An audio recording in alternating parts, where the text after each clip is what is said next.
ทุกทีผ้าเหลืองผืนนี้ผูกพันอยู่ในใจทุกวันใฝ่ฝันถึงผ้าเหลืองกายวาจาใจสัญญาว่าไม่เสื่อมคลายหัวใจมุ่งหมายเนิ่นไม่มีอะไรมากันให้คุณคืนศรัทธาผ้าเหลืองบวชเป็นเรื่องใหญ่เรา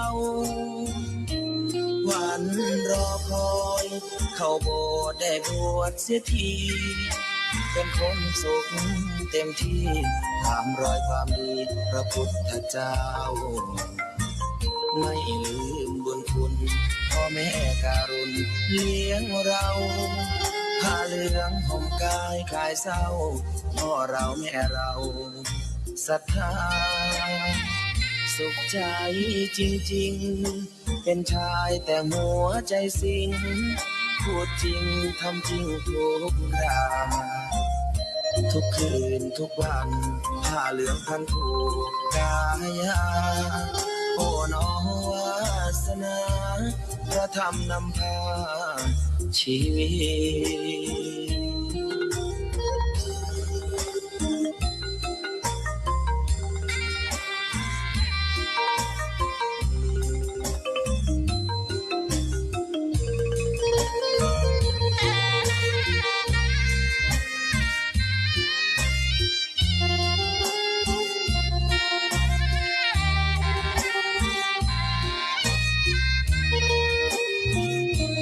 วันรอคอยเข้าโบสถ์ได้บวชเสียทีเป็นคนสุขเต็มที่ตามรอยความดีพระพุทธเจ้าไม่ลืมบุญคุณพ่อแม่การุณเลี้ยงเราผ้าเหลืองห่มกายคลายเศร้าพ่อเราแม่เราศรัทธาสุขใจจริงๆเป็นชายแต่หัวใจสิงพูดจริงทำจริงทุกอย่างทุกคืนทุกวันผ้าเหลืองพันผูกกายาโอ้น้อวาสนาพระธรรมนำพาชีวิต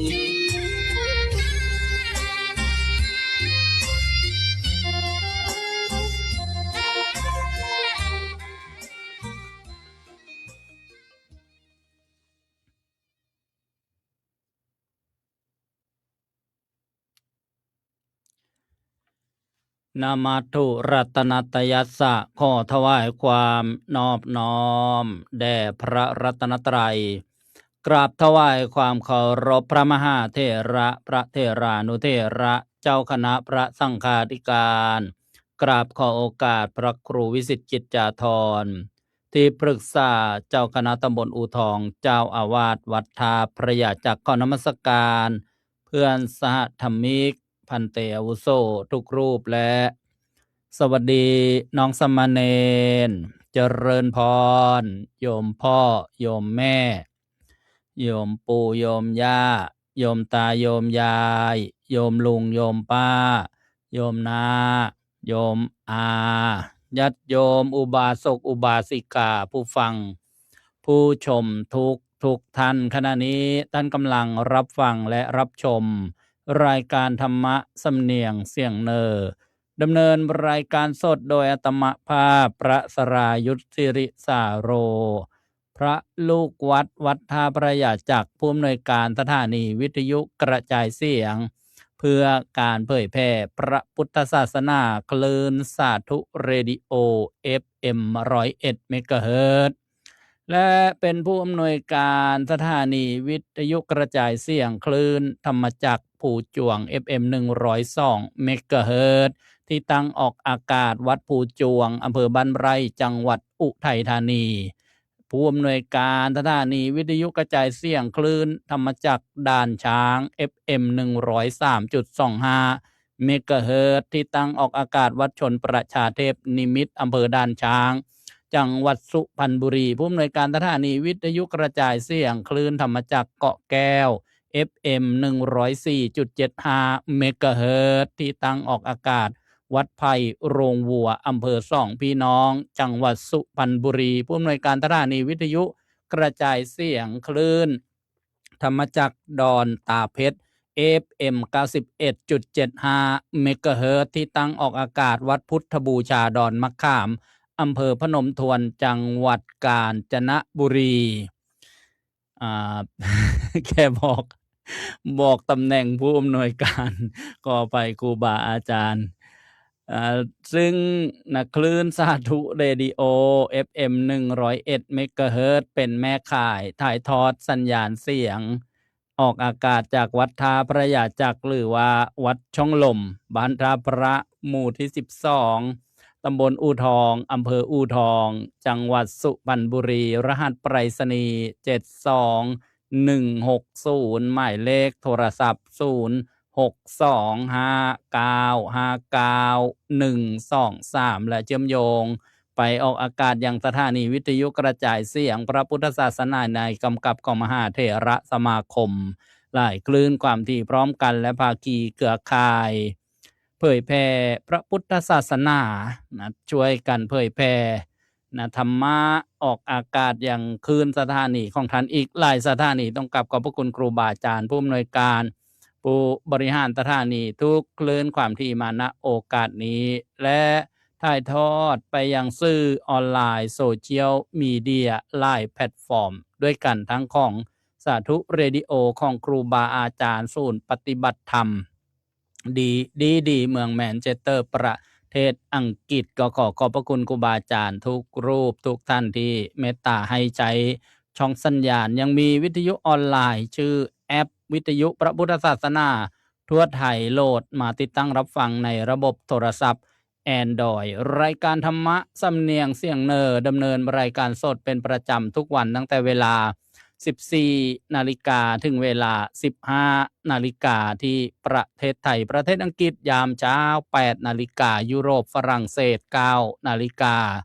ตะวันออกกลางอิสราเอล10 นาฬิกาญี่ปุ่นเอเชีย16 นาฬิกาบ่าย4 โมงเย็นแล้วก็ที่เยอรมนีช่วง10 นาฬิกาโดยประมาณสหรัฐอเมริกา1 นาฬิกาหรือว่าตีหนึ่งพบกันวันนี้ตรงกับวันอาทิตย์ที่16 สิงหาคมพุทธศักราช2569วันขึ้น3 ค่ำเดือน9ปีมะเมียเจริญพรทักทายญาติโยมท่านผู้ฟังทางสถานีวิทยุกระจายเสียงอีกครั้งหนึ่งทุกคลื่นความถี่ที่เชื่อมโยงสัญญาณแล้วก็ทางสื่อออนไลน์โซเชียลมีเดียที่ได้พิมพ์คำทักทายคำนมัสการมาทุกท่านมีคุณโยมมณิดาอินจาก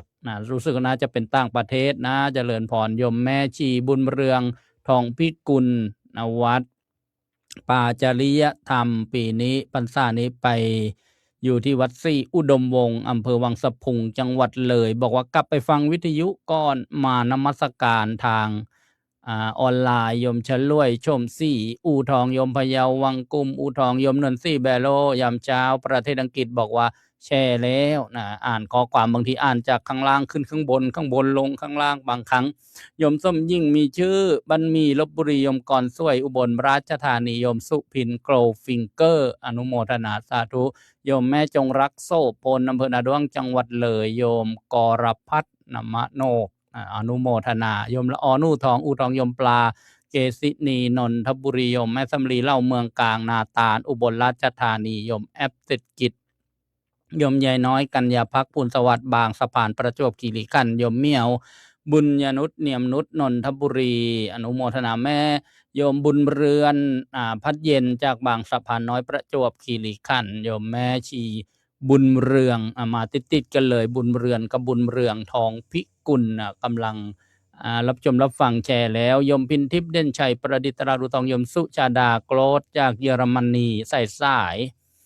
โยมนวลซี่แบโลจากประเทศอังกฤษโยมวิภากรวรสิงห์อนุโมทนาโยมฉลวยทวีศรีถ้ามาจากอำเภอห้วยกระเจ้าจังหวัดกาญจนบุรีว่าปีนี้ไปทอด กฐินจังหวัดเลยนะหรือเปล่าครับนะเดี๋ยวจะให้คำตอบอีกครั้งหนึ่งนะโยมเฉลียงเสื้อคำอูทองโยมลิลพัฒน์แผ่พิพัฒน์นะกรุงเทพมหานครโยมมวลมาลัยอูทองโยมพะเยาทักทายไปแล้วทุกท่านที่เข้ามาโยมลูกจันทร์สี่นอกประจวบคีรีขันธ์โยมหน่อยมลฤดีมาลุนจากอิสราเอลอนุโมทนาสาธุเมื่อวานร่วมบุญมา 2,000 บาทนะสร้างเครื่องรับวิทยุ 1,000 บาทถวายปัจจัย4อาตมาภาพ 1,000 บาทสาธุโยมพิษณุจากประจวบคีรีขันธ์โยมสุพัชชาสุวรรณะวัดสุขันธารามเขตดุสิตกรุงเทพมหานครอนุโมทนาสาธุโยมวินิจคำเหมือนโยมนัทชลักษณ์จันผ้าโยมกอบกุลบัณฑิตจากสตูลอนุโมทนาทุกคนทุกท่านวันนี้พบกันในวันหยุดวันอาทิตย์ก็มาฟังในเรื่องของบุคคลสำคัญที่ได้รับยกย่องในสมัยพุทธกาลเมื่อวานได้มาบรรยายนะเป็นเริ่มเรื่องตอนแรกนะเกี่ยวกับบุคคลที่พระพุทธเจ้าทรงยกย่องนะเป็นเลิศเป็นเอตทัคคะนะในเกี่ยวกับผู้หญิงหรือว่าอุบาสิกานะหรือว่าสาวิกาคู่กับคำว่าสาวกนะสาวกสาวิกานะแปลว่าอะไรล่ะสาวกนะแปลว่าผู้ฟังผู้สดับรับฟังคำสอนของพระสัมมาสัมพุทธเจ้านะสาวกอาจจะเป็นผู้ชายสาวิกานะก็เป็นผู้หญิงแล้วก็อุบาสกนะผู้นั่งใกล้พระรัตนตรัยผู้ชายเรียกว่าอุบาสกแล้วก็ผู้นั่งใกล้พระรัตนตรัยผู้หญิงเรียกว่าอุบาสิกาเนี่ยญาติโยมผู้ที่เป็นเลิศทางด้านพหูสูตรนะฟังมากนะที่พระพุทธเจ้าทรงยกย่องก็คือนางขุดชุตตรานะซึ่งมีชีวิตอยู่ในสมัยพุทธกาลแล้วก็นะมีผู้ที่ได้รับการยกย่องจากพระพุทธเจ้าว่าอยู่ด้วยเมตตาก็คือนางสามาวดีนะทั้งสองคนนี้มีชีวิตอยู่ในสมัยพุทธกาล 2,614 ปีที่ผ่านมาเรื่องราวนี้ก็น่าฟังนะเพราะว่าปรารภเริ่มเรื่องเกี่ยวกับอุโบสถศีลนะว่าคนทั้งหมดนี้ได้มามีธรรมะได้ฟังธรรมะได้ดวงตาเห็นธรรมปิดประตูอบายได้นะก็เพราะว่ามีเหตุปัจจัยนะจากผู้ที่รักษาอุโบสถศีลนะญาติโยมจำได้หรือเปล่าเรื่องรักษาอุโบสถศีลครึ่งวันน่ะเทวดานะที่อยู่ที่ต้นไทรใหญ่อยู่ที่ต้นไม้ใหญ่นั่นแหละบอกนะว่าท่านได้เป็นเทพเทวดาเพราะว่ารักษาอุโบสถศีลเพียงครึ่งวันเองได้สมบัติที่ทำให้ฤาษีทั้ง500โดยประมาณเนี่ยได้บริโภคน้ำบริโภคอาหารต่างๆแล้วก็ได้ยินคำว่าพระพุทธเจ้าเกิดขึ้นแล้วพระธรรมเกิดขึ้นแล้วพระสงฆ์เกิดขึ้นแล้วตอนนี้พระพุทธเจ้าอยู่ที่เมืองสาวัตถีอยู่ที่วัดพระเชตวันเหล่าฤาษี500ตนนั้นก็มาเฝ้าพระพุทธเจ้าได้ฟังธรรมได้บรรลุธรรมได้บวชเป็นพระภิกษุในพระพุทธศาสนาแล้วก็ทำให้เศรษฐีนะ3ท่านที่อยู่ที่เมืองโกสัมพีเนี่ยนะได้ตามฤาษีนี่มาเฝ้าพระพุทธเจ้าได้ฟังธรรมและต่อจากนั้นก็นิมนต์พระสัมมาสัมพุทธเจ้าพร้อมทั้งสาวกเนี่ยไปโปรดชาวเมืองโกสัมพีนี่แหละก็ทำให้ผู้ที่ชื่อว่านางขุดชุตรานางสามาวดีได้พบพระพุทธเจ้าได้ฟังเทศได้ฟังธรรมแล้วก็ได้บรรลุธรรมได้ดวงตาเห็นธรรมนะวันนี้ก็มาฟังกันต่อนางขุดชุตราและนางสามาวดีนะเป็นตอนที่2นะเมื่อสักครู่นี้ได้กล่าวว่านางขุดชุตราเนี่ยเป็นเลิศทางผู้ที่ฟังมากพหูสูตรแล้วถ้าญาติโยมอาจจะสงสัยใครรู้ว่าในปัจจุบันนี้เราจะรู้ได้ยังไงว่าใครฟังมามาก นะเพราะว่าผู้ฟังเนี่ยก็คือไม่ใช่ผู้พูดนะใช่ไหมญาติโยมผู้ฟังนี่ก็ไม่ใช่ผู้พูดเราจะรู้ได้ไงนะเมื่อ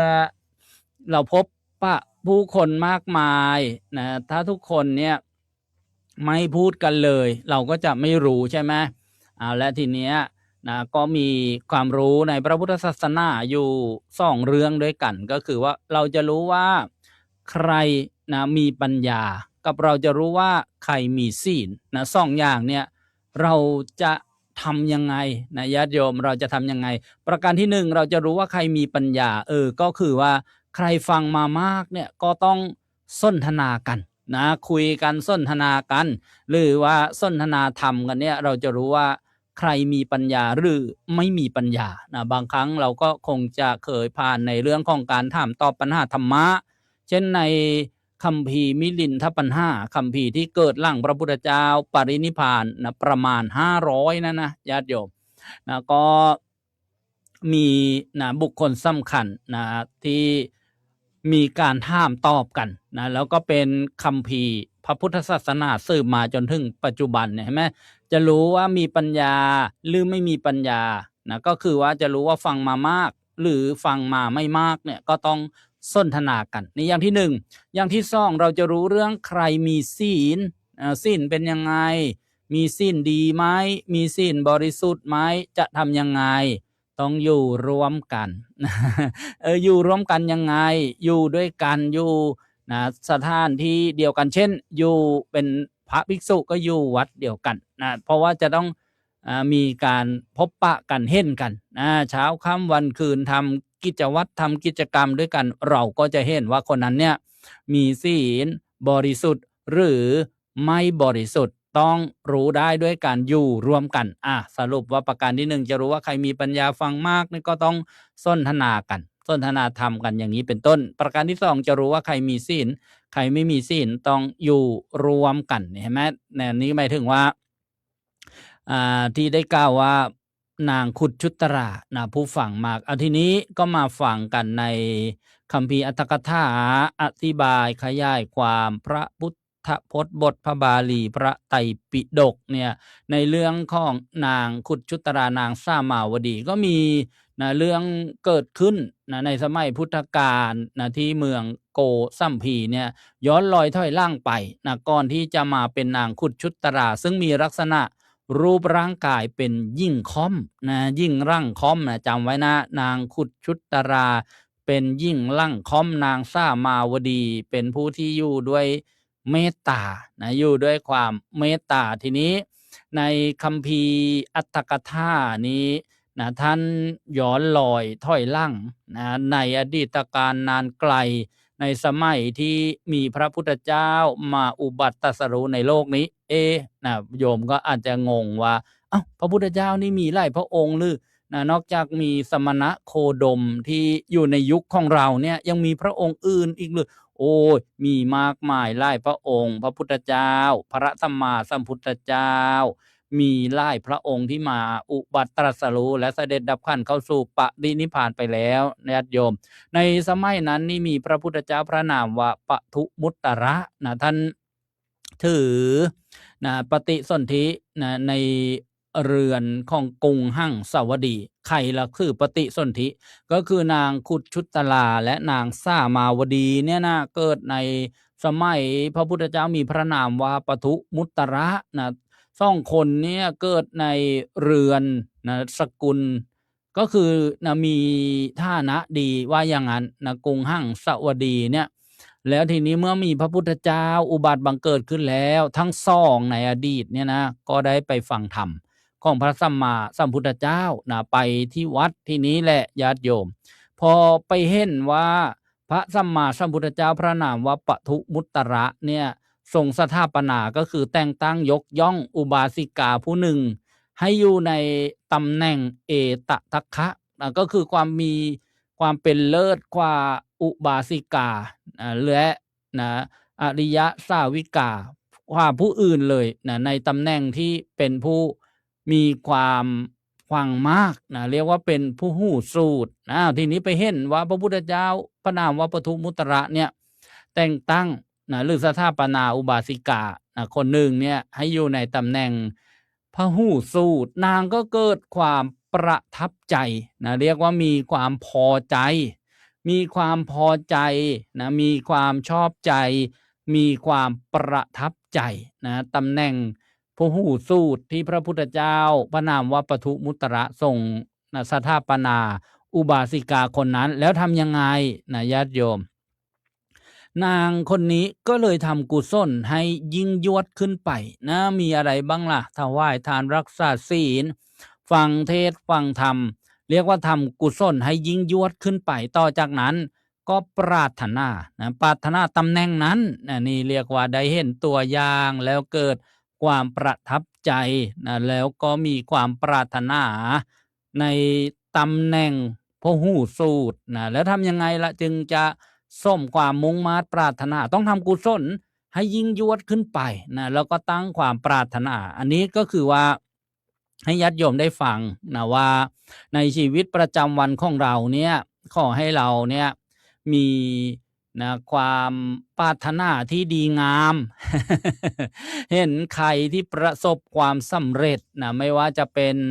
ทางโลกหรือทางธรรมที่เราประทับใจเนี่ยเราอยากนะหรือเราปรารถนาคำว่าอยากกับความปรารถนานี่นะบางคนก็อาจจะความอยากเนี่ยเป็นโลภะนะแต่ถ้าความปรารถนาล่ะเป็นกุศลหรือเปล่านะก็คงจะมาในทางที่ดีนะปรารถนาในสิ่งที่ดีงามความปรารถนาที่ดีงามจะต้องทำอย่างไรจึงจะไปสู่จุดมุ่งหมายนั้นทำกุศลให้ยิ่งยวดนะญาติโยมทีเนี้ยจะมากล่าวให้ญาติโยมได้นำนะข้อคิดเตือนจิตสะกิดใจตอนนี้นะที่ได้ฟังว่าอดีตของนางคุชุตราเนี่ยนะไปเฝ้าพระสัมมาสัมพุทธเจ้านะเห็นพระพุทธเจ้าสถาปนาอุบาสิกาคนหนึ่งในตำแหน่งเป็นพหูสูตรนางก็นะตั้งความปรารถนามีความประทับใจแล้วก็ทำกุศลให้ยิ่งยวดต่อจากนั้นก็ปรารถนาตำแหน่งนั้นอันนี้นะนางคุชุตรานะเริ่มเรื่องแล้วก็นางสามาวดีเนี่ยก็ไปด้วยไปเฝ้าพระพุทธเจ้าได้ฟังธรรมแล้วก็เห็นพระสัมมาสัมพุทธเจ้าในอดีตพระนามว่าพระปทุมุตระเนี่ยทรงสถาปนาอุบาสิกาผู้หนึ่งไว้ในตำแหน่งเอตทัคคะก็คือว่า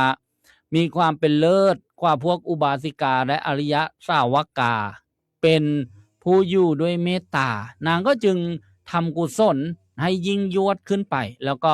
ปรารถนาตำแหน่งนั้นสังท่องท่านเนี่ยมาแต่เหตุเห็นไหมความสำเร็จนะหรือตำแหน่งที่พระพุทธเจ้าทรงสถาปนาว่าเป็นเลิศเป็นเอตทัคคะนะความเป็นพหูสูตรแล้วก็นะความเป็นผู้ที่อยู่ด้วยความเมตตาเนี่ยได้มาแต่เหตุเพราะว่าได้ไปเฝ้าพระพุทธเจ้าได้ฟังธรรมได้ไปพบเห็นพระพุทธเจ้าสถาปนาอุบาสิกาคนหนึ่งไว้ตำแหน่งสำคัญนั้นแล้วนางก็ได้ทำกุศลให้ยิ่งยวดนะสร้างบุญสร้างกุศลบารมีแล้วก็ตั้งความปรารถนาตั้งความปรารถนาทีนี้แหละญาติโยมในปัจจุบันของเราเนี่ยเมื่อเราได้เห็นสิ่งที่ดีงามชื่นอกชื่นใจประทับอกประทับใจเนี่ยแล้วเราปรารถนาที่จะได้ไปประสบพบเจอแบบนั้นมั่งเราก็ต้องทำกุศลให้ยิ่งยวดขึ้นไปนะให้ยิ่งยวดขึ้นไปนะแล้วก็ตั้งความปรารถนาเช่นญาติโยมบางคนเกิดมาพบนี้ชาตินี้อยู่ในเพศของสตรีนะซึ่งเป็นเพศหญิงนะอาจจะมีความคิดว่าถ้าเราได้เกิดเป็นบุรุษเพศเป็นผู้ชายเนี่ยนะเราจะได้บวชได้เรียนได้ศึกษาได้ปฏิบัตินะได้เผยแผ่พระพุทธศาสนาแม่เสียดายเหลือเกินพบนี้ชาตินี้เกิดมาเป็นหญิงนะถ้ามีโอกาสจะทำยังไงจึงจะส่งความปรารถนาที่จะได้บุรุษเพศเกิดมาเป็นเพศชายญาติโยมก็บอกมันเปลี่ยนเพศได้หรือได้โยมวัฏฏะสงสารเป็นหนทางแห่งยาวไกลนะมีเวียนว่ายตายเกิดเดี๋ยวเกิดเดี๋ยวตายเดี๋ยวตายเดี๋ยวเกิดมีพบก็ต้องมีจากความพัดพรากก็อยู่คอยท่าวันนี้อยู่ใต้ชายคาวันข้างหน้าอยู่ใต้ฝ้าโลงยกตัวอย่างว่านะญาติโยมผู้หญิงปรารถนานะจะเป็นเพศชายบ้างชาตินี้เป็นเพศสตรีชาติหน้าอยากจะเป็นบุรุษมันก็ทำกุศลให้ยิ่งยวดขึ้นไปนะจับประเด็นให้ได้ว่าทำบุญทานการกุศลถวายทานรักษาศีลเจริญภาวนารักษาอุโบสถศีลแล้วตั้งความปรารถนานะขอ อานิสงส์ผลบุญจากการบำเพ็ญบุญกุศลบารมีนี้จงเป็นปัจจัยให้ข้าพเจ้าเนี่ยได้เกิดเป็นบุรุษเพศในภพใหม่ชาติหน้าชาติต่อๆไปอย่างเนี้ยเห็นไหมญาติโยมตั้งความปรารถนาก็เปลี่ยนเพศได้เหมือนกันนะญาติโยมตั้งความปรารถนาจะไปเกิดที่ไหนหรือยกตัวอย่างนางวิสาขามหาอุบาสิกาผู้ที่ได้รับการสถาปนาแต่งตั้งยกย่องจากพระสัมมาสัมพุทธเจ้าว่าเป็นเลิศในการให้ทานมากกว่าอุบาสิกาคนอื่นในสมัยพุทธกาลเนี่ยนางก็ตั้งความปรารถนาว่าขอเกิดบนเทวโลกสวรรค์ทุกชั้นเลยก่อนที่จะเข้านิพพานหรือว่าดับภพชาติต่างๆขอเกิดด้วยบุญกุศลที่สร้างมาเนี่ยเสวยบุญก่อนบนเทวโลกสวรรค์ทุกชั้นทุกชั้นทุกชั้นเลยนี่เรียกว่าตั้งความปรารถนานี่ก็คือเริ่มเรื่องนางคุดชุตราหลังจากนั้นที่นางทั้งสองได้ตั้งความปรารถนาหลังจากที่ได้ทำกุศลให้ยิ่งยวดแล้วพอหมดอายุไขจากอัตภาพร่างกายภพนั้นเนี่ยก็ได้ละจากโลกมนุษย์ไปบังเกิดในเทวโลกสวรรค์ต่อจากนั้นก็เวียนว่ายเรียกว่ามีดับมีเกิดอยู่ในระหว่างเทวดาแล้วก็มนุษย์นั่นแหละจนเวลาผ่านไปแสนกับนั่นนะโอ้โหก่อนที่พระพุทธเจ้าของเราพระสมณะโคดมก่อนเป็นพระพุทธเจ้าก็มีพระนามว่าเจ้าชายสิทธัตถะเนี่ยจะมาอุบัติตรัสรู้ในโลกมนุษย์เมื่อ2,614 ปีที่ผ่านมาเนี่ยนางก็ได้มาเกิดในโลกมนุษย์อีกทั้งสองคนนี้แหละแล้วทีนี้เนี่ยก็มาเกิดอยู่ในแคว้นอัลลกัปปะนี่คือก่อนที่จะมีพระพุทธเจ้าเล็กน้อยแล้วพอนางเกิดมาแล้วในสมัยนั้นเนี่ยมีโรคระบาดเกิดขึ้นโรคระบาดเกิดขึ้นในหมู่บ้านนั้นๆเนี่ยบางครอบครัวเนี่ยก็มีคนอยู่10 คน20 คนก็เรียกว่าล้มตายกันไปพร้อมๆกันเลยบางคนนี่ต้องหนีเอาตัวรอดพอมีโรคระบาดเกิดขึ้นในสมัยนั้นเนี่ยเขาทำยังไงรู้ป่ะญาติโยมเขาบอกว่าบ้านนี้มีคนติดเชื้อแล้วเขาเอาไม้เนี่ยมาตีปิดประตูไว้เลยขังคนนั้นไม่ให้ออกยิ่งกว่าล็อกดาวน์กักบริเวณเมื่อสมัยโรคระบาดโควิด -19 อีกญาติโยมสมัยนั้นแค่ออกประกาศว่าห้ามเดินทางข้ามไปนู่นไปนี่ใครจะข้ามเขตอะไรก็ต้องมีใบรับรองการตรวจอะไรอย่างเงี้ยแต่ในสมัยนั้นที่มีโรคระบาดเกิดขึ้นเนี่ยเขาเอาไม้ปิดประตูเลยตีล็อกไว้เลย10 คน20 คนบ้านนี้ห้ามออกห้ามเข้าห้ามออกทีนี้คนที่เขาจะหนีไปอยู่เมืองอื่นเนี่ยเขาต้องพังฝ้าเรือน นี่โรคระบาดเนี่ยต้องพังฝ้าเรือนออกไปเลยแล้วก็มีอยู่ครอบครัวหนึ่งเนี่ยก็พาภรรยาแล้วก็ลูกออกไปแคว้นอื่นออกไปเมืองอื่นอันนี้ก็คือเป็นที่มาของเศรษฐีคนหนึ่งที่ต่อมาได้ชื่อว่าโคสกะเศรษฐีและฟังไปเรื่อยๆว่าคนเนี้ยเดิมทีมันจะเกี่ยวกับภพชาติหลายภพหลายชาติเวียนตายเวียนเกิดแล้วคนนี้ก็จะมาเชื่อมโยงกับบุคคลที่กำลังฟังอยู่โยมชื่อนางคุดชุตราแล้วก็จะมาเชื่อมโยงกับผู้หญิงที่ชื่อสามาวดีก็มาฟังกันว่าสมัยนั้นก่อนพระพุทธเจ้า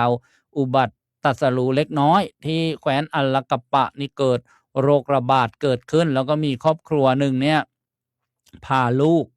ซึ่งเป็นเด็กทารกเกิดมาไม่นานแล้วก็พาภรรยาเนี่ยย้ายไปเมืองอื่นเพื่อจะหนีความที่เรียกว่าเกิดโรคระบาดเกิดขึ้นเสบียงของ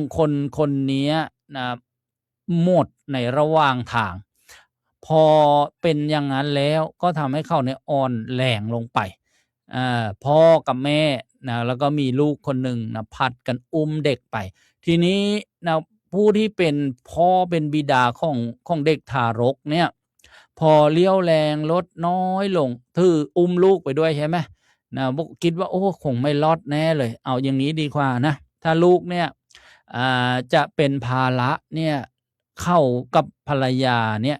ถ้ายังมีชีวิตอยู่นะเดี๋ยวก็ทำลูกใหม่ได้นะแต่ว่านะตอนนี้ก็เหมือนว่าจะเอาลูกทิ้งไปนะนะไม่ยอมที่จะเอาไปด้วยนะเพราะว่าตัวเองเนี่ยก็เรี่ยวแรงจะหมดแล้วอาหารก็หมดแล้วแล้วยังมีลูกนะเป็นภาระอีกนะก็เรียกว่าบุตรเนี่ยนะทีนี้ผู้เป็นบิดาเนี่ยนะก็คิดอย่างนี้นะแต่ว่าผู้เป็นมารดาเนี่ยทำใจไม่ได้หรอกนะเพราะว่าเป็นผู้ที่อุ้มท้องมาแล้วก็เป็นผู้ให้กำเนิดนะก็ผัดกันอุ้มลูกนะแต่พอถึงทางฝ่ายบิดาอุ้มเนี่ยนะก็ทำเดินตามหลังฝ่ายภรรยาแล้วก็เอาเด็กนะลูกเนี่ยวางไว้นะแล้วก็ทิ้งไว้ก้อยนะแล้วก็เดินตามภรรยาไปนะอ้าวภรรยาหันกลับมาอ้าวแล้วลูกไปไหนล่ะนะสามีก็บอกว่าไม่เป็นไรหรอกเรายังมีชีวิตอยู่เดี๋ยวถ้าเรารอดไปได้เนี่ยก็นะไปมีลูกกันใหม่ได้อีกนะฝ่ายภรรยาก็บอกว่าทำอย่างนั้นไม่ได้หรอกนะเหมือนโอ้โหนะแก้วตาดวงใจ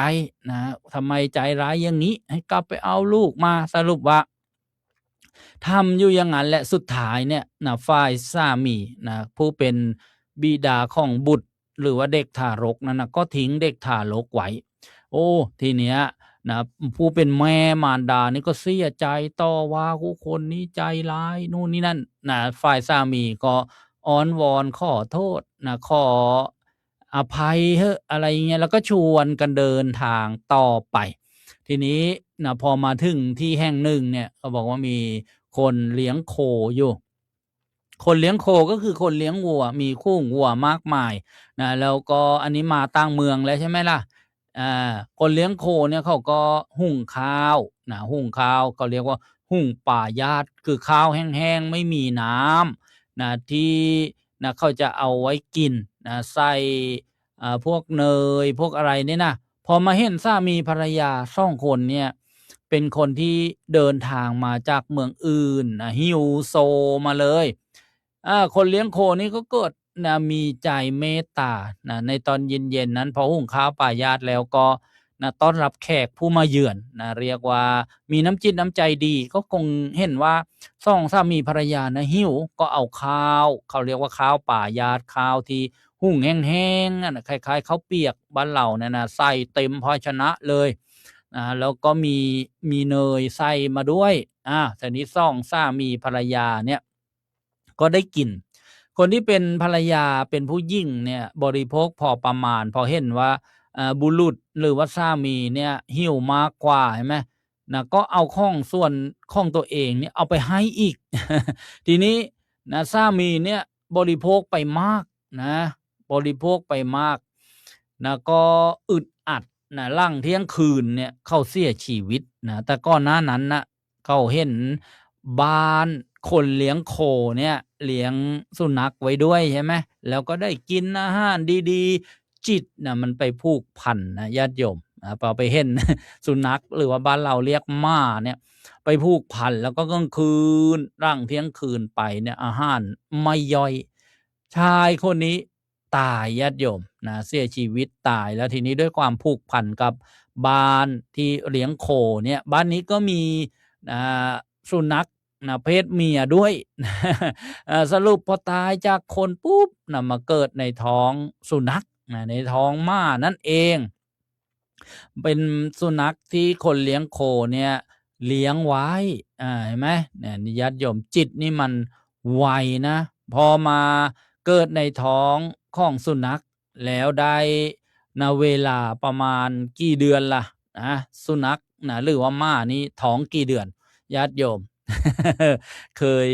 สังเกตหรือเปล่านะว่าสุนัขหรือว่าม้าเนี่ยท้องกี่เดือนโยมที่ฟังทางออนไลน์โซเชียลนะลองพิมพ์มาดูซินะว่ามีความรู้ไหมนะในการที่สุนัขตั้งท้องกว่าจะออกลูกสุนัขมาเนี่ยใช้เวลาตั้งท้องกี่เดือนห้ามไปถามนะระบบ AI นะมันจะตอบได้ไว ญาติโยมเอ่อดูที่ว่าตั้งใจฟังหรือว่ามีความรู้รอบตัวหรือเปล่านะสุนัขท้องกี่เดือนโยมนิ่งจากวังน้ำเย็นโยมส้ม นะโยมยายบุญทรงภูมิพันธ์วงศ์นะสุนัขท้องกี่เดือนเคยได้ยินบ่าเวลานักเรียนที่เรียนเกี่ยวกับสัตวบาลสัตวแพทย์อะไรเนี่ยเคยได้ยินผ่านๆมาเขาบอกว่าม้าเท่าหูหมูเท่าขา ถูกหรือเปล่าวะญาติโยมม้าเท่าหูหมูเท่าขาอะไรล่ะที่บอกว่าม้าเท่าหูหมูเท่าขานะญาติโยมสุนัขท้อง2 เดือน2 เดือนหรือ3 เดือนนะม้าเท่าหูหมูเท่าขา หมู4 เดือนคนละคนก็9 เดือนใช่ไหมญาติโยมและชายคนนี้นะก็มาเกิดในท้องสุนัขโยมวินิจคำเมื่อนตอบมาถูกบอกว่าท้อง2 เดือนม้าเท่าหูหมูเท่าขาหูม้าก็2 หูใช่ไหม2 เดือนโยมอุ่นเรือนบอกถูกโยมปาบอกว่า2 เดือนม้าเท่าหูหมูเท่าขา ม้าเท่าหูหมูเท่าขาท้องไว้นะก็คือระยะเวลาตั้งท้องของม้าสุนัขนะเท่ากับหูก็คือ2นะส่วนหมูล่ะเท่ากับขานะก็คือ4ห้ามบอกว่าหมูไปชายแดนไปเหยียบกับระเบิดนะขาดไปขาหนึ่งอย่างนั้นไม่ใช่นะญาติโยม ม้าเท่าหูหมูเท่าขานี่คนเนี้ยจิตนะก่อนจะดับนะด้วยเหตุที่ว่าอาหารไม่ย่อยนะธาตุมันหิวมานานนะคนที่อดอาหารนานๆนะหรือว่าพระเนี่ยที่เจริญสมณธรรมเนี่ยที่บอกว่าอดนอนพรอาหารเนี่ยอาหารมื้อแรกๆเนี่ยท่านบอกต้องเป็นอาหารอ่อนๆก่อนแล้วก็น้อยๆนะเพราะว่ากระเพาะยังไม่ขยายใช่ไหมญาติโยมนะไม่งั้นเดี๋ยวเป็นอันตรายนะย่อยไม่ทันเหมือนชายคนนี้ที่เดินทางไกลแล้วก็มาได้ข้าวป่ายาดหุ่งแห้งๆเนี่ยแล้วก็บริโภคไปเยอะเนี่ยก็เลยเสียชีวิตหลังเที่ยงคืนแล้วมาเกิดในท้องของสุนัขพอได้เวลาสุนัขนี่ก็ออกลูกมาคนเลี้ยงโคเนี่ยก็เห็นว่าลูกสุนัขเนี่ยมีลักษณะดีมีลักษณะสง่างามก็เลี้ยงดูเป็นอย่างดีโดยข้าวปลาอาหารต่างๆลูกสุนัขเนี่ยก็รักเจ้าของนะไปไหนก็ไปด้วยกันนะแล้วทีนี้วันหนึ่งเนี่ยนะก็มีพระปัจเจกพุทธเจ้านะมาองค์หนึ่งมานะรับบิณฑบาตนะที่บ้านของคนเลี้ยงวัวเนี่ยโยมฟังมาพระปัจเจกพุทธเจ้านะเมื่อกี้ฟังบอกว่าพระสัมมาสัมพุทธเจ้า ก็คือคำว่าพุทธนะญาติโยมนะพระพุทธเจ้ามี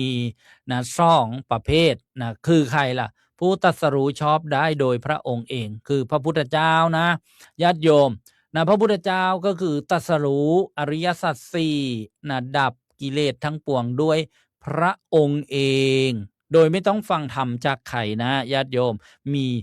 2นะ2 ประเภทที่1พระสัมมาสัมพุทธเจ้าตรัสรู้ชอบได้โดยพระองค์เองและสอนผู้อื่นนะตั้งหรือประดิษฐานพระพุทธศาสนาบัญญัติพระธรรมวินัยมีนะพระสาวกมีพระพุทธพระธรรมพระสงฆ์เนี่ยเรียกว่าพระสัมมาสัมพุทธเจ้าเหมือนพระสัมมาสัมพุทธเจ้าพระสมณะโคดมของเราในยุคสมัยนี้ญาติโยมนะในอายุของพระพุทธศาสนาของพระสัมมาสัมพุทธเจ้าพระสมณะโคดมเนี่ยเรียกว่าประเภทที่1พระสัมมาสัมพุทธเจ้าอันนี้ทีนี้ประเภทที่2พระปัจเจกพุทธเจ้าเนี่ยท่านตรัสรู้เองนะท่านไม่ได้ฟังธรรมจากใครแต่มีความแตกต่างจากพระสัมมาสัมพุทธเจ้าอย่างไรคือนะท่านไม่ซ่อนใครนะไม่ประดิษฐานไม่แต่งตั้งนะพระธรรมวินัยบัญญัติเพราะฉะนั้นยังไงล่ะก็คือนะไม่มีพระสาวกนะไม่มีเอตทัคคะเนี่ยท่านก็โปรดญาติโยมรับบิณฑบาตนะอำนวยพรให้นะนี่เรียกว่าพระปัจเจกพุทธเจ้านะรู้ตรัสรู้ได้โดยตัวท่านเองนะแล้วทีนี้ความแตกต่างอีกอย่างหนึ่งก็คือว่าพระสัมมาสัมพุทธเจ้าเนี่ยมาอุบัติตรัสรู้ครั้งละ1 พระองค์เท่านั้นแต่พระปัจเจกพุทธเจ้าเนี่ยจะมาอุบัติตรัสรู้หรือว่าได้บรรลุธรรมได้นะในตอนช่วงที่ไม่มีอายุของพระพุทธศาสนาของ พระสัมมาสัมพุทธเจ้าเหลืออยู่เดี๋ยวค่อยไปฟังในครั้งหน้าว่าอายุพระพุทธศาสนาของพระสัมมาสัมพุทธเจ้าเหลืออยู่หมายถึงอะไรไม่มีอยู่หมายถึงอะไรทีนี้ก็ได้บอกว่าจะมาตอนที่ไม่มีพระพุทธศาสนาอยู่ในช่วงอายุของพระพุทธศาสนาแบบพระสัมมาสัมพุทธเจ้าจะมีพระปัจเจกพุทธเจ้ามาตรัสรู้แล้วก็ครั้งละหลายพระองค์ครั้งละหลายองค์พระปัจเจกพุทธเจ้าเนี่ยเช่น500องค์ก็มาได้แล้วท่านก็มาบิณฑบาตโปรดญาติโยมสงเคราะห์เราเวนยสัตว์ด้วยให้ท่านเหล่านั้นเนี่ยได้ถวายทานได้ทำบุญสุนทรทานท่านก็ให้พรอำนวยใจให้พรแต่ท่านไม่ตั้งพระพุทธศาสนาไว้บัญญัติพระธรรมวินัยอันนี้เรียกว่าความแตกต่างมาฟังถึงว่าคนเลี้ยงโคของบ้านนี้ตอนนี้ก็มีลูกสุนัขชาวบ้านเราก็เรียกว่ามีลูกหมามาเกิดใหม่ซึ่งก็คืออดีตของคนที่ได้เดินทางไกลหนีจากโรคระบาดเมืองอื่นมามากินข้าวมาทุปายาตอนเย็นอาหารไม่ย่อยแล้วก็เสียชีวิตคนเลี้ยงโคนี่มีพระปัจเจกพุทธเจ้ามาภิกขาจารย์มาหาอาหารบิณฑบาตคนเลี้ยงโคเนี่ยก็ได้ทำบุญกับพระปัจเจกพุทธเจ้าได้ถวายอาหารกับพระปัจเจกพุทธเจ้าแล้วก็ไปเฝ้าพระพุทธเจ้าขอไปที่พระปัจเจกพุทธเจ้าเนี่ยที่ท่านอยู่ในราวป่าซึ่งไม่ไกลจากบ้านของคนเลี้ยงโคนี่มากนักเพราะฉะนั้นเนี่ยการเวียนว่ายตายเกิดที่วันนี้ได้บรรยายว่าจะเกี่ยวกับบุคคลสำคัญที่ได้นำมาบรรยายนางคุชุตราและนางสามาวดีได้บรรยายเรื่องอดีตของท่านทั้งสองนี้แล้วก็มาในยุคสมัยที่ก่อนพระพุทธเจ้าจะอุบัติตรัสรู้เล็กน้อยเกิดมีโรคระบาดเกิดขึ้นที่แคว้นอัลลักกัปปะมีครอบครัวหนึ่งมีพ่อแม่ลูกต้องหนีจากโรคระบาดนี้เดินทางเรียกว่าทางกันดารเสบียงหมดอดอยากหิวโหยจนถึงขั้นทิ้งลูกทารกให้เสียชีวิตไว้ตามทางก็เหลือแต่สองสามีภรรยาแล้วก็มาพบบ้านคนเลี้ยงโคเขาหุงข้าวปลายาตแล้วก็เขาให้ข้าวคนทั้งสองเนี่ยกินสรุปว่าผู้เป็นสามีผู้เป็นผู้ชายเนี่ยบริโภคไปเยอะอาหารไม่ย่อยเสียชีวิตแล้วก็มาเกิดในท้องของสุนัขในบ้านของคนเลี้ยงโคเมื่อคลอดออกมาหรือออกมาจากท้องของสุนัขแล้วก็เป็นที่รักของคนเลี้ยงโคคนเลี้ยงโคได้ทำบุญกับพระปัจเจกพุทธเจ้าในบรรยากาศตอนนั้นพระปัจเจกพุทธเจ้าเนี่ยก็มาโปรดบ้านนี้ตอนนี้เนี่ยพระพุทธเจ้ายังไม่ได้อุบัติบังเกิดที่ได้บอกว่าพระปัจเจกพุทธเจ้ากับพระสัมมาสัมพุทธเจ้านี่จะมาอุบัติบังเกิดไม่พร้อมกันไม่พร้อมกันดูเวลาแล้ววันนี้ก็คงจะพอสังเขปกับเวลาแล้วก็เนื้อหาซึ่งเกี่ยวกับนางคุชุตราและนางสามาวดีประวัติที่มีความเกี่ยวข้องกับผู้ที่รักษาอุโบสถศีลครึ่งวันวันนี้ก็ตอนที่2ก็ขอพักไว้เท่านี้ก่อนอนุโมทนาญาติโยมรู้สึกว่าจะสนใจมาเท่าหูหมู่เท่าข้ากันเยอะเลยนะ เจริญพรโยมปลาเกษินีไมนุษย์นนทบุรีกราบนมัสการถวายความเคารพครับพระครูบรรหารธรรมสิทธิ์ดร.เจ้าวาดวัดเข้ากล้วยแล้วก็ผู้อำนวยการสถานีวิทยุพระพุทธศาสนาวัดเข้ากล้วย FM 96เมกะเฮิรตซ์ถ้าประกาศขึ้นผิดขออภัยนะครับบอกว่าสัญญาณและเนื้อหาชัดเจนขอบพระคุณครับโยมมลฤดีจากอิสราเอลมาสักครู่เห็นพิมพ์มาบอกว่าเครื่องรับวิทยุที่ปลุกเสกนี่เข้มข้นมาก โอ้ยเมื่อคืนนี้ปลุกเสกได้ไล่เครื่องเลยเช้าหมดญาติโยมเพราะว่าอะไรวันนี้เช้าไปเจริญพระพุทธมนต์งานมงคลสมรสหรือว่าแต่งงานซึ่งเจ้าบ่าวก็ไม่ใช่ใครลูกศิษย์เคยมาบวชเนนภาคฤดูร้อนก็คิดว่าแล้วจะเอาอะไรไปให้ก็เอานี่แหละวัตถุมงคลใส่ยามไปเครื่องหนึ่ง ก็คิดว่าแม่แล้วก็ทำมาอย่างดีเลยนะพอถึงเวลาพระก็กำลัง ฉันเพลขออภัยฉันภัตตาหารเช้านะทางเจ้าภาพก็รู้สึกว่าจะรับโทรศัพท์ประมาณว่า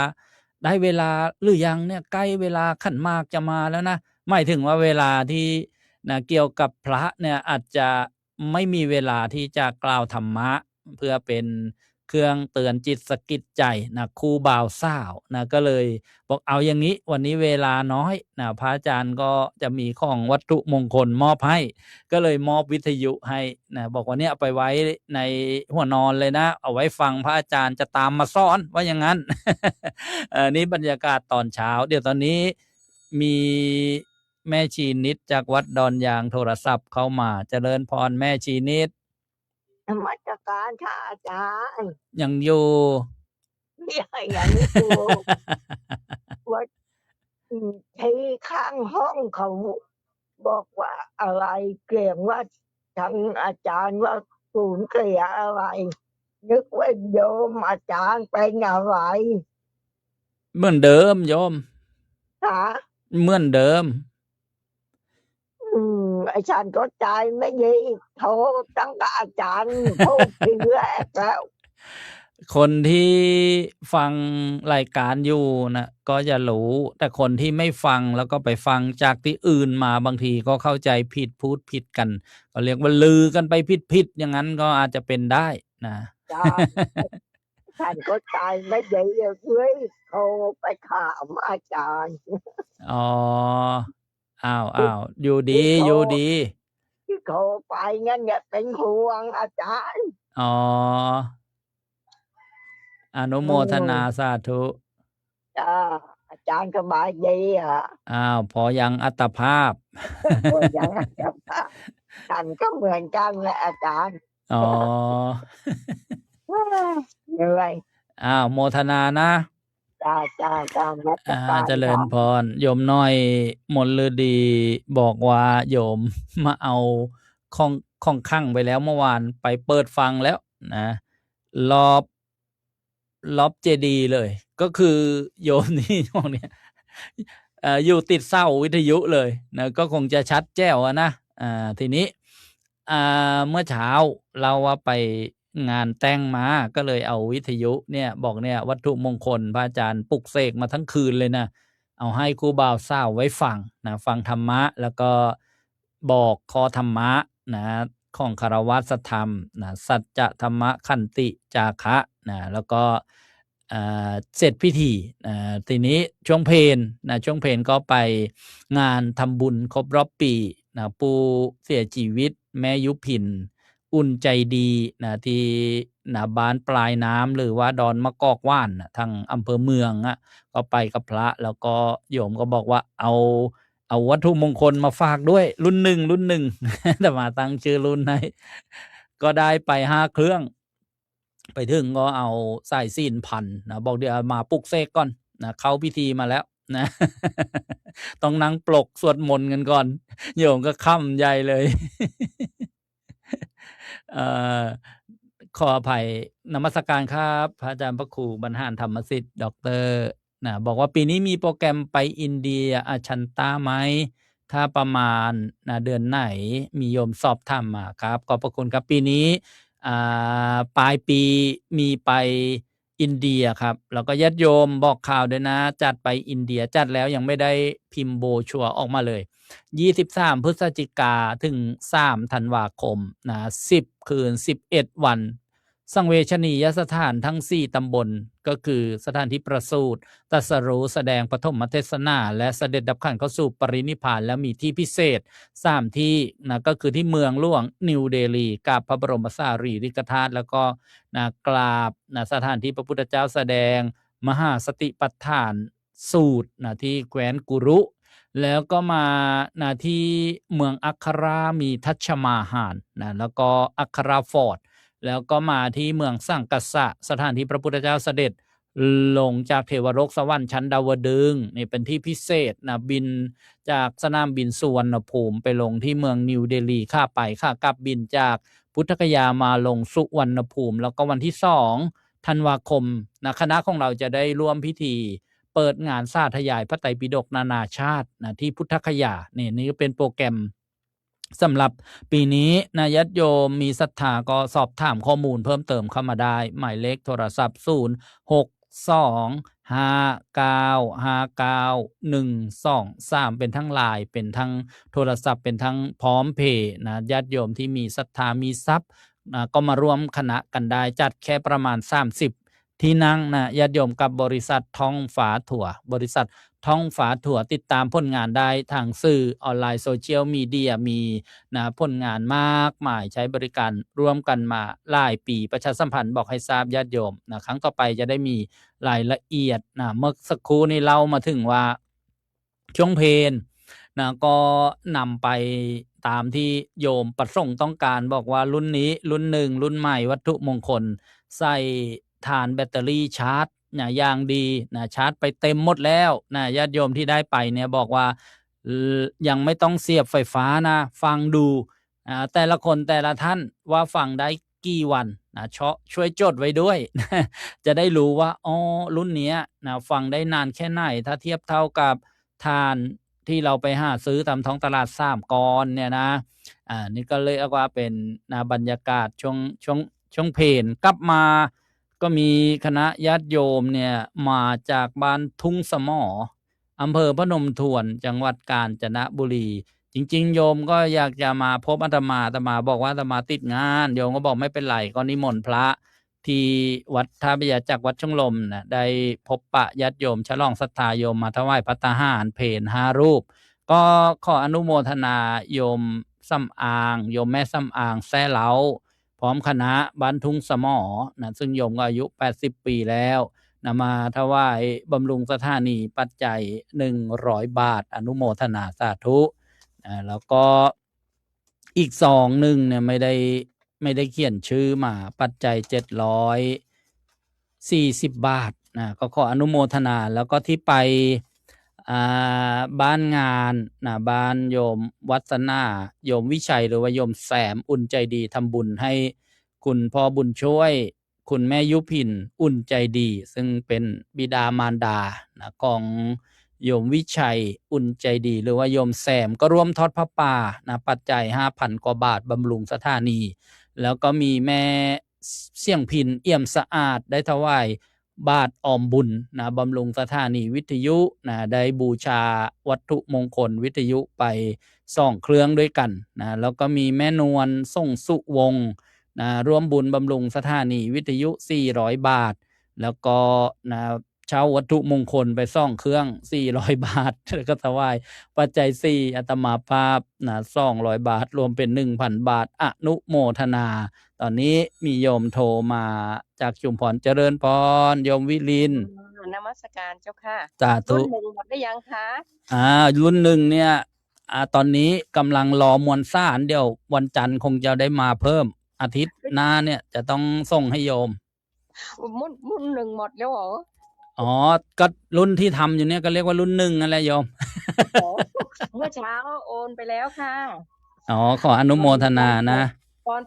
8:15 นาทีค่ะสาธุ 1,000 บาทใช่ไหมโยมค่ะชื่อวิรินทร์ปราบมากนะคะเปลี่ยนนามสกุลอย่างอื่นไม่เปลี่ยนค่ะอนุโมทนาวิรินทร์ปราบมากใช่ไหมค่ะเมื่อเช้าธรรมดาจะใช้อารัญเยาแต่ว่านี้มันมาไม่ถึงค่ะตามบัตรอันนี้ชื่อ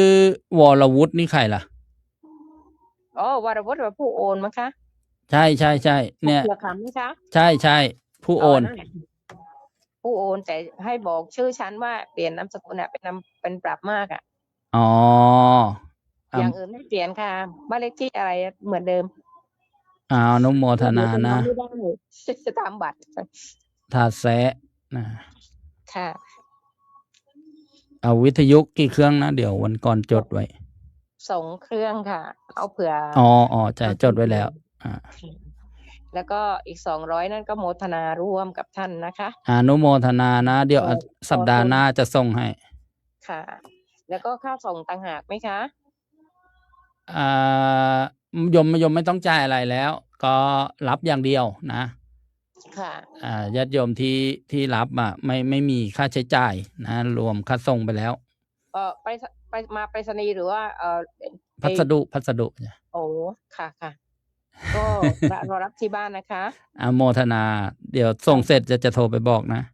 ค่ะ เจริญพร เดี๋ยวจะได้ไม่อยู่บ้าน เดี๋ยวมันจะให้เขาโทรมาได้ไหมคะ โทรคนส่งก็จะโทรไปบอกก่อน ค่ะค่ะ เจริญพร นมัสการค่ะ สาธุ ร่วมบุญกับพระอาจารย์ด้วยนะคะ อนุโมทนาสา ที ธุ ละเล็กทีละน้อยค่ะ จ้าเจริญพร สาธุสาธุ อนุโมทนาแล้วก็เมื่อเช้าอนุโมทนานางสาวสาวิตรีแก้วศรีตำบลสถานีวิทยุปัจจัย200 บาท บอกว่าวันคล้ายวันเกิด เจริญพรโยมขวัญเมือง ครับอย่าลืมผมนะครับพระอาจารย์ผมจะได้บำรุงสถานีจัก200 อ้าว โอ้วิทยุถ้ามาเมื่อไหร่ก็โทรมาบอกผมนะท่าน เจริญพรได้ ครับครับ อันนี้ก็เป็น ขอบคุณครับ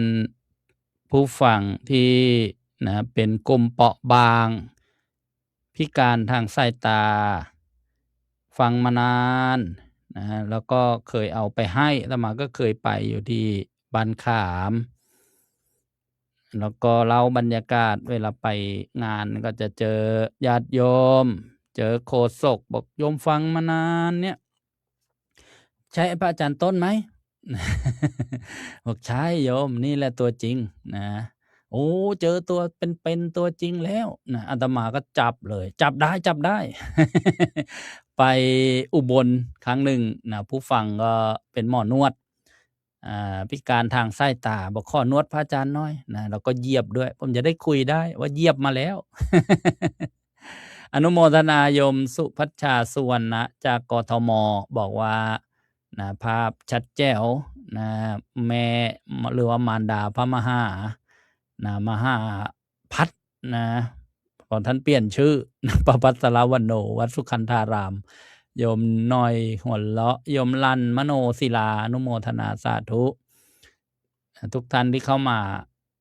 ในเรื่องของโซเชียลมีเดียโยมสาครจุฬาเปิดโอกาสรับสายน้ำใหม่ต่อเวลาประมาณ5นาทีนะญาติโยม062595123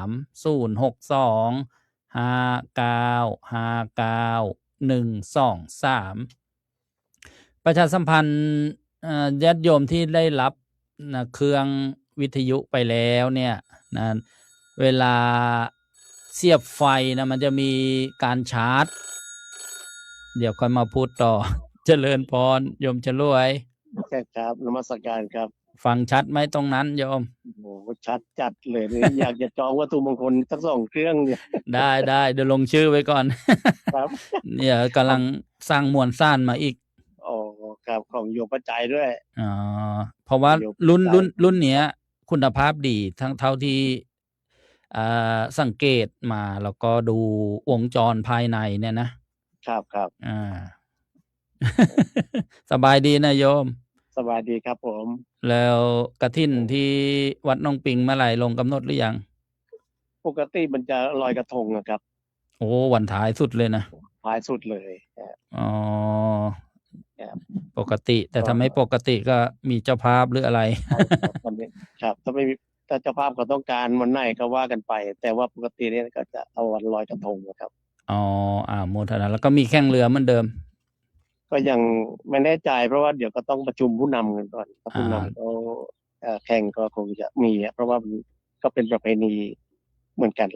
ประมาณนั้นครับ สาธุเจริญพร ครับ 2 เครื่องจองไว้แล้ว 2 เครื่องของโยมปัจจัยทายทุนงศักดิ์เครื่องนึง อ๋อปัจจัยนะ แต่ว่ารุ่นหนึ่งมันต้องดีแน่นอนผมว่า ใช่ โอ้โหเข้มขังแน่นอนเจริญพร ฟังเปิดทีไรดังทีนั้นแล้วก็ อาตมาก็ทำค่ำๆ ดี เจริญพร มันก็ต้องมีมุกเมื่อครับอาจารย์ วัตถุมงคล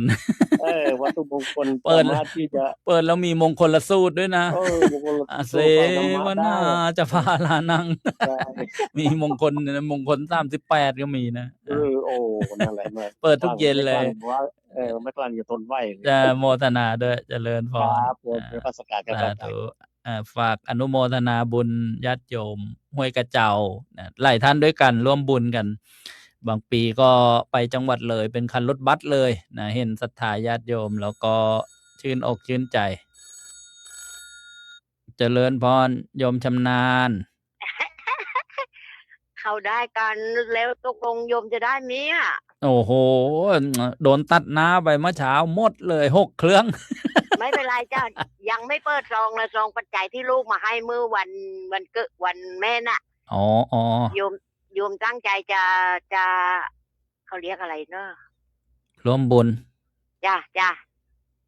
แต่ห้องโยมจะยอมร่วมบุญแต่คนที่ว่าพิการนั้นโยมจะเข้าฟรีได้ปะล่ะท่าน ได้งั้นก็ให้โยม2 เครื่องนะจ่ายเงินเครื่องนึงแล้วอีกเครื่องนึงก็ให้ทานเข้าไปรุ่งท่านแกเป็นผู้พิการนะจ๊ะ อนุโมทนาด้วยสาธุ จ้ะพร้อมเมื่อไหร่ก็แล้วก็โยมก็จะฟังทุกวันนี่แหละ ดีแล้วนะโย ฟั ม งทั้งกลางวันกลางคืนเลย โยมฟังได้หลายคลื่นอยู่ตรงนั้นได้หลายคลื่น จ้ะถึงเวลานี้คิดถึงเลยเดี๋ยวนี้รู้แล้วว่ามาตอนไหนองค์ไหนมาตอนไหนรู้หมดแหละ อ๋ออนุโมทนาดีแล้วสาธุ จ้านมัสการแค่นี้ก่อนดีก สา ว่า ธุเจริญพรโยมแม่ชำนาญเทพบุตรจากอำเภอหนองยาไสนะจังหวัดสุพรรณบุรีก็ทักทายญาติโยมนะจะได้คุ้นเคยเป็นกันเองญาติโยมก็คุยกันด้วยนะในโซเชียลมีเดียหรือว่าเข้ามาแล้วนะก็ทักทายโซเชียลทักทายวิทยุในประเทศทักทายต่างประเทศนะเรียกว่ามารู้จักคุ้นเคยก็เป็นชุมชนคอมมูนิตี้โซเชียลเจริญพร ฮัลโหลค่ะ โยมเบาวิทยุก็น่าแล้วก็ฟังทางโทรศัพท์เจริญพร จ้าจะขอวิทยุ แล้วก็ให้ตังค์เครื่องหนึ่งขอเครื่องหนึ่งได้เปล่าค่ะ โยมอยู่ที่ไหนเนี่ย อยู่บ้านตะลุงใต้ บ้านตะลุงใต้ จ้า ตะลุงใต้นี่อยู่ทางน่องนกแก้วหรือเปล่า ใช่เข้าหลักอยู่ทางเข้าหลักน้องลึง อ๋อตะลุงใต้ที่มีวัดสันติคีรีนะนี่ใช่ป่ะ จ้ะ วัดตะลุงใต้ จ้ะ อ๋อ คนตู้อายุ80 ว่าแต่นี่ของเข้ามันใช้ซ้ายเสียบแต่นี่มันโตอะกลัวชด อ๋อได้เดี๋ยวจดชื่อก่อน อย่าให้ตังค์เครื่องหนึ่งแล้วก็ ต้องบอกว่าบูชาเครื่องหนึ่ง จะบูชาเครื่องหนึ่ง ขอรับบริจาคเครื่องหนึ่งโยมชื่ออะไรจ๊ะ น้ำเย็นเพ่งน้อย น้ำเย็น เพ่งน้อย เพลงน้อยได้ไปสวดมนต์ที่วัดตะลุงบ้า ไปทุกวันเลยจ้า ที่เขามีสวดมนต์วันศุกร์นะ จ้าไปทุกวันเลยเดี๋ยววันศุกร์ที่4นี่ก็มีพระใหญ่ๆมาอีก อ๋อ จ้า ไป ว่า ทุกวันเลยจ้าแล้วท่านก็อยู่วัดไว้แล้วก็ฉันจะถามว่า ที่ฉันกรวดน้ำบนอะไรว่าคุณทานที่ทำเนี่ยพ่อแม่ฉันจะได้ไหม ถ้าเขาอยู่ในฐานะที่รับได้ก็ได้ แต่เราทำไปเถอะไม่ผิดหรอกได้ไม่ได้คือเราเพื่อเพื่อขาดไว้ ถ้าได้รับเขาก็ได้ ไม่ถึงได้รับก็คืออยู่ในภพภูมิที่เขาอนุโมทนาบุญได้นะ ฉัน แต่ถ้าไม่ได้รับเนี่ย บุญมันก็ไม่บูดไม่หายไปไหนบุญก็เป็นของเราเราก็ได้บุญ วันนี้ก็ยังได้พูดให้โยมที่มาจากทุ่งสมอฟังว่าบุญเนี่ยทำได้ตั้ง10 อย่างทำแล้วได้บุญนะการให้ส่วนบุญเนี่ยก็เป็นเหตุให้เราได้บุญนะให้ส่วนบุญผู้อื่นเราได้บุญ ไม่ใช่บุญเรายุบนะบุญเราเนี่ยเพิ่ม เพราะเราให้ผู้อื่นน่ะบุญเราจึงเพิ่มอุปมาเหมือนเราจุดเทียนไข่1 เล่มหรือว่า1 แท่งเนี่ยไปต่อให้อีกแท่งหนึ่งเล่มหนึ่งเนี่ยแสงสว่างมันเพิ่มขึ้นนี่เรียกว่าให้แล้วบุญเพิ่มนะไม่ต้องกลัวว่าให้ไปแล้วไม่มีใครรับบุญเราจะเสียไปเปล่าไม่ใช่อย่างนั้นนะให้แล้วบุญเพิ่มจำไว้ ฟังทุกวันเลยวันนั้นฟังที่เมื่อวันเมนะน้ำตาร่วงเลยที่พระอาจารย์อะไรทางซ้ายนะที่เล่าเรื่องเมเขาเล่าเรื่องเมท่านนะ อ๋อ น้ำตาร่วงเลย สาธุอนุโมทนาแล้วก็ โยมน้ำเย็นเพ็งน้อยบ้านเลขที่อะไร 144 144หมู่ หมู่ ตำบล 6 โดนสะเลบ ดอนสะเลบ อำเภอห้วยกระเจ้า อ๋อห้วยกระเจ้า ในวัดสันติคีรีนั่นแหละ ว่าจะไปหาเจ้าคุณว่าจะนิมนต์ให้ท่านจัดรายการ อาหารใจยามเช้า ยังไม่ได้ไปมีโอกาสได้เจอกัน เคยพบกับท่านที่อินเดียคุ้นเคยกันเวลาไปงานก็เจอกันเรื่อย เดี๋ยวก็นิมนต์มาวันที่5วันศุกร์คือวันที่5วัน ท่านจะสวดมนต์ทุกวันศุกร์ ทุกวันเลยเดี๋ยววันศุกร์ที่จะถึงเนี่ยเดือนกันยาเนี่ยก็จะสวด4 โมงเย็น เจริญพรบอกท่านจะเจอบอกว่าอาตมาจะให้นิมนต์ท่านเมตตาได้พูดวิทยุนะเพราะว่ามีคลื่นที่กาญจนบุรีนะ จ้ะ ให้พูดรายการสดๆได้พบปะญาติโยม จ้ะท่านพูดเก่ง ใช่ใช่อนุโมทนานะสาธุเจริญพร ค่ะ แล้วก็อย่าลืมด้วยนะญาติโยมเมื่อโยมเป็นผู้ฟังผู้โทรขอให้โจทย์นะหรือว่าจำว่าข้างบ้านเรามีใครฟังบ้างนะจะได้มีสถิติอยู่ทางนั้นทางนี้ อนุโมทนาโยมนวลซี่แบโลจากอังกฤษมาอนุโมทนาบุญกับทุกท่านโยมน้อยมนฤดีจากอิสราเอลบอกว่าพระอาจารย์ต้องรีบออเดอร์มวลซ่านมาเยอะๆนะเพราะ FC ต้องการบูชาเครื่องรางของขลังดังทั่วประเทศอนุโมทนาสาธุโยมนวลซี่บอกว่ารุ่นที่1นี่คลั่งมากนะปลุกเสกเสร็จหายวับไป6เครื่อง ผมว่าต้องทดลองด้วยนะแหมนะถ้าเป็นเครื่องรางนี่บางคนก็ต้องเอาอะไรอาวุธนะ ทดลองดูบางทีก็เอามีด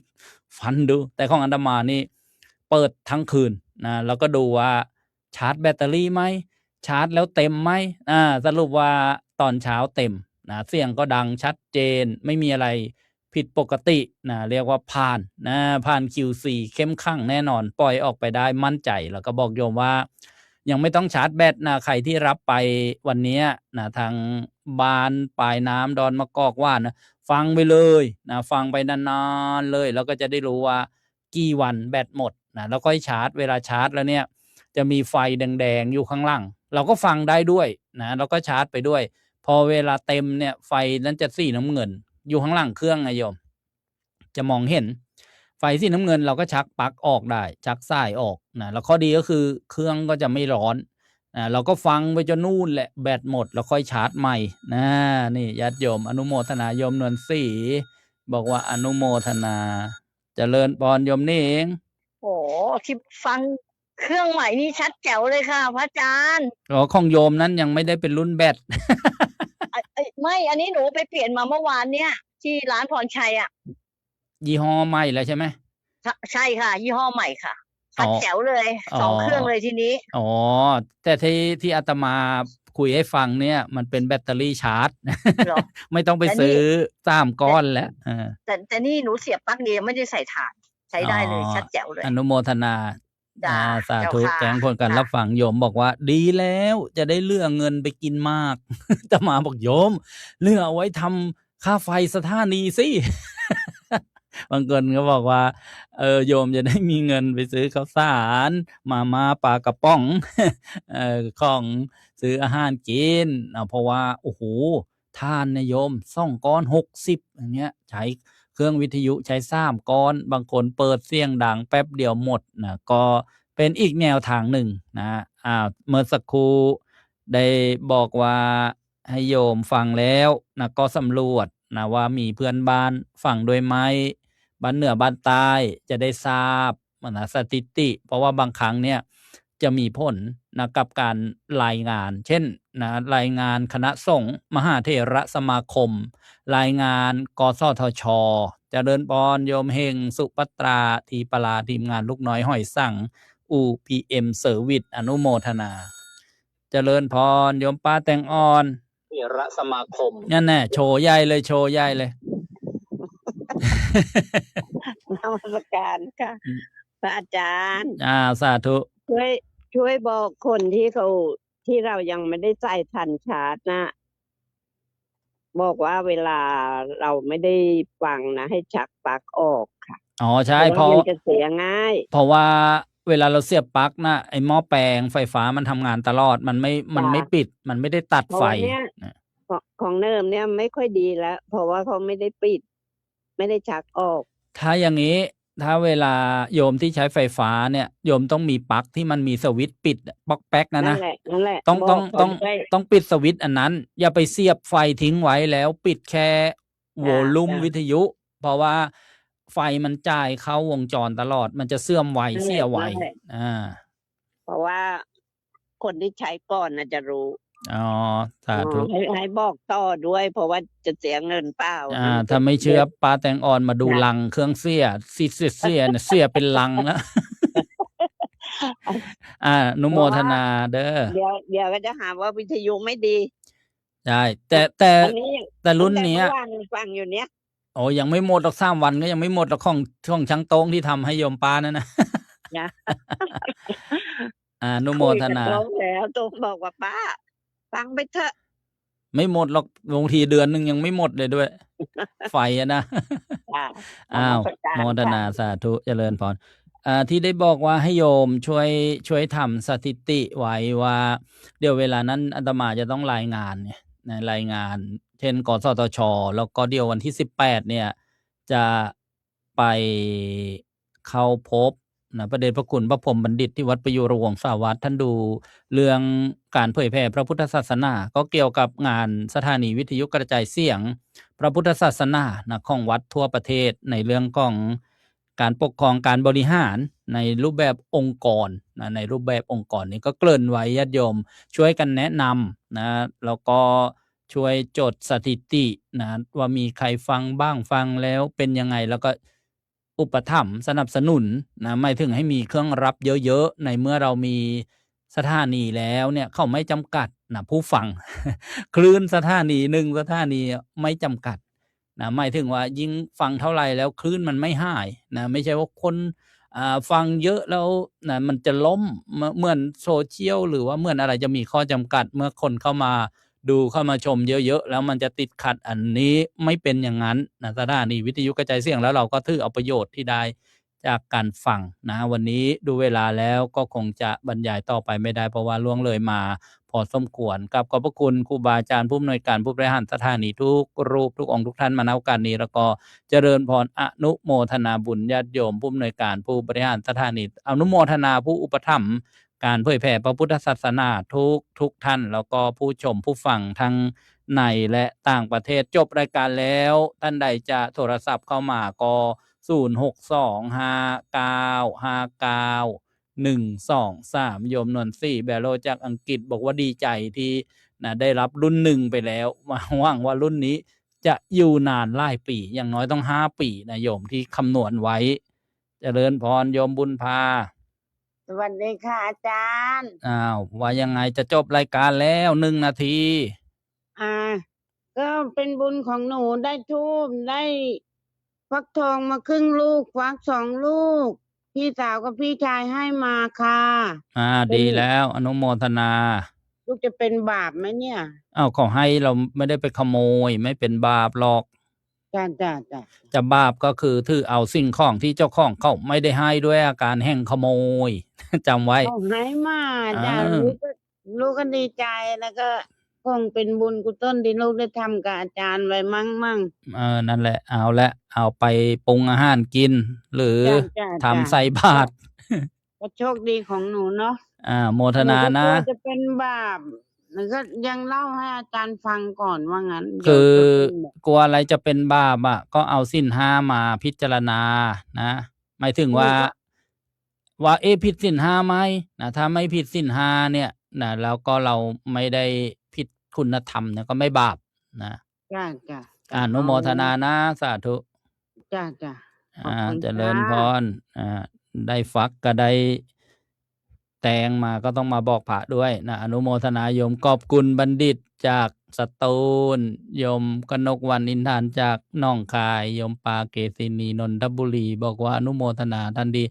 ได้รับเครื่องรางวัตถุมงคลวิทยุแล้วโยมชัดชัยก่อนส่งแก้วประจวบคีรีขันธ์ดังที่ได้บอกไว้ว่าจบรายการแล้วท่านใดจะโทรศัพท์มาก็ที่หมายเลขสถานีสำหรับวันนี้อนุโมทนาทุกท่านขอจบไว้แต่เพียงเท่านี้ขอเจริญพร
सत्यं विहाय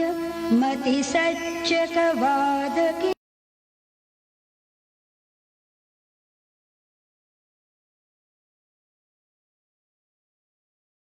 ครูบาอาจารย์ทั้งสองรูปได้ร่วมสนทนาธรรมะในค่ำคืนวันนี้ขอกราบอาราธนาด้วยความเคารพครับ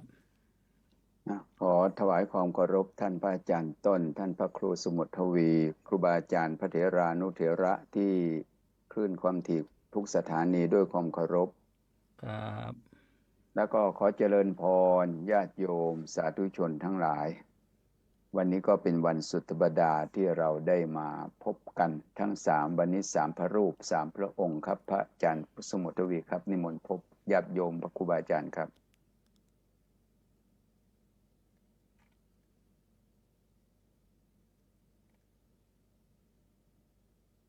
เปิดไมค์ด้วยครับผมเปิดไมค์ด้วยครับคลิกเปิดไมค์ด้วยครับ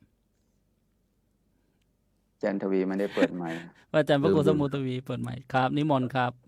ครับวันเวลาร่วงลับมิกลับหลังเดินยืนนั่งเกิดดับเสื่อมสลายอายุคนลดถอยน้อยตามวัยมีสิ่งใดเป็นประโยชน์โปรดรีบทำนมัตถุรัตนตยสะขอความนอบน้อมจงบังเกิดมีแด่พระรัตนตรัยและบุรพาจารย์ทั้งหลาย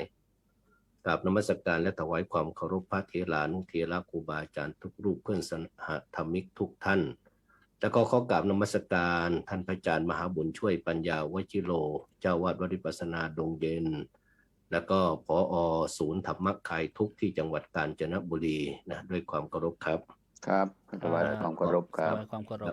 แล้วก็ขอกราบนมัสการท่านพระอาจารย์สรายุทธสิริสาโรบุญยเกตผอ.สถานีนะคลื่นสาธุเรดิโอ FM 101 เมกะเฮิรตซ์ด้วยความเคารพครับครับนมัสการด้วยความยินดีครับครับนิมนต์เลยครับดำเนินการเลยครับตอนนี้ก็โลกระงมไปด้วยทุกข์ใช่ไหมครับครับก็เลย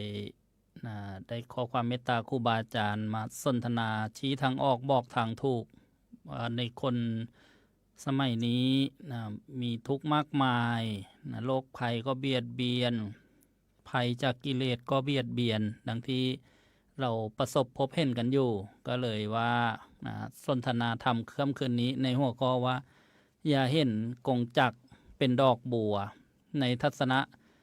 ความรู้หรือว่านะปัญญาบารมีที่ครูบาอาจารย์สั่งสมอบรมมา ขอได้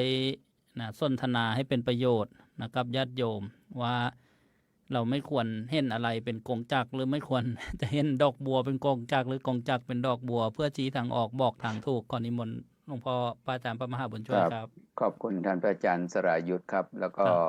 ท่านพระครูสมุทรทวีวันนี้เรามาพบกันแล้ว เมื่อพบกันแล้วเราก็มาเข้าสู่รายการธรรมะถ้าเป็นหลักธรรมะเนี่ยพระพุทธเจ้าได้ปรารภถึงเห็นกงจักรเป็นบอกดอกบัว แต่ไม่ได้พูดอย่างนี้หรอกครับท่านมาปรารภถึงอาจารย์กับลูกศิษย์อาจารย์กับลูกศิษย์ท่านมาปรารภกันอาจารย์ก็เป็นผู้มีความรู้มีฌานมีฤทธิ์นะครับแต่ลูกศิษย์ท่านก็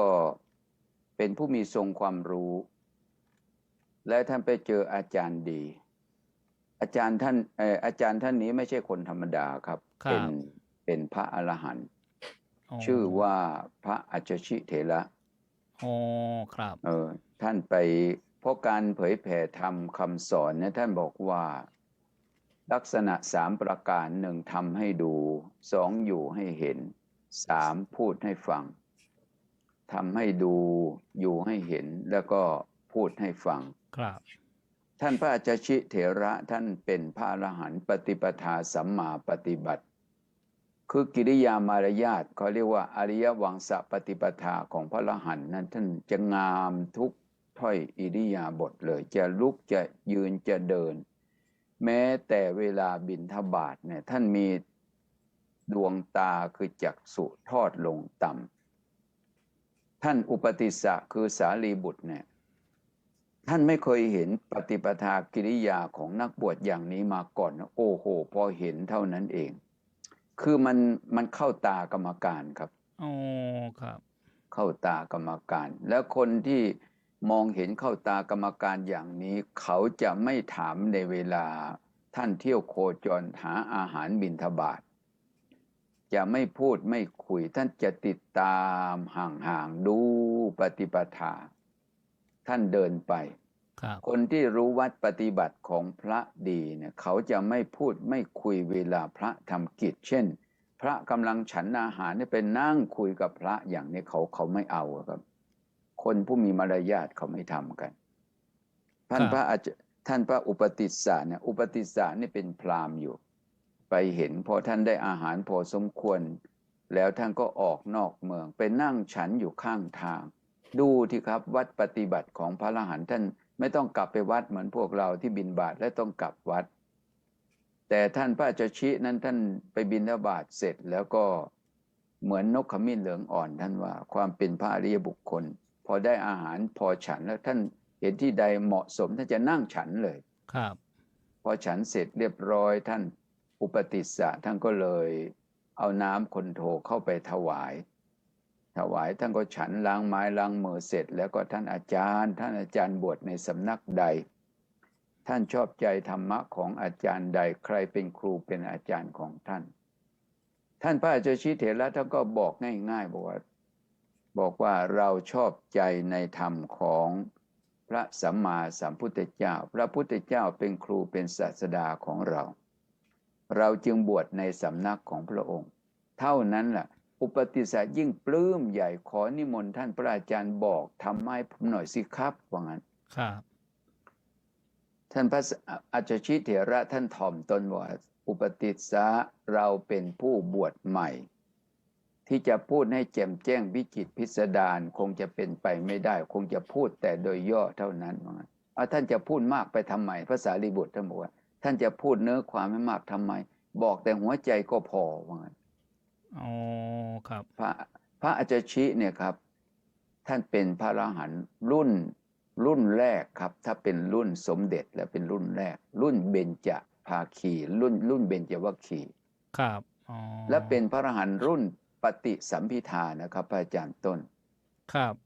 ปฏิสัมภิทาเนี่ยพอบรรลุแล้วพอคนนี้ชื่ออะไรเนี่ยไม่ต้องไปถามหรอกครับ ท่านรู้ อ๋อ ครับ ท่านรู้เลย เสร็จแล้วท่านพระท่านพระอาจารย์ชิเถระก็เลยบอกใจความพุทธพจน์บทบาลีว่าเยธัมมาเหตุปภวาเตสังเหตุงตถาคโตอาหะเตสัญจะโยนิโรโธจะเอวังวาทีมหาสมโนท่านบอกว่า ครับ แปลคำไทยว่า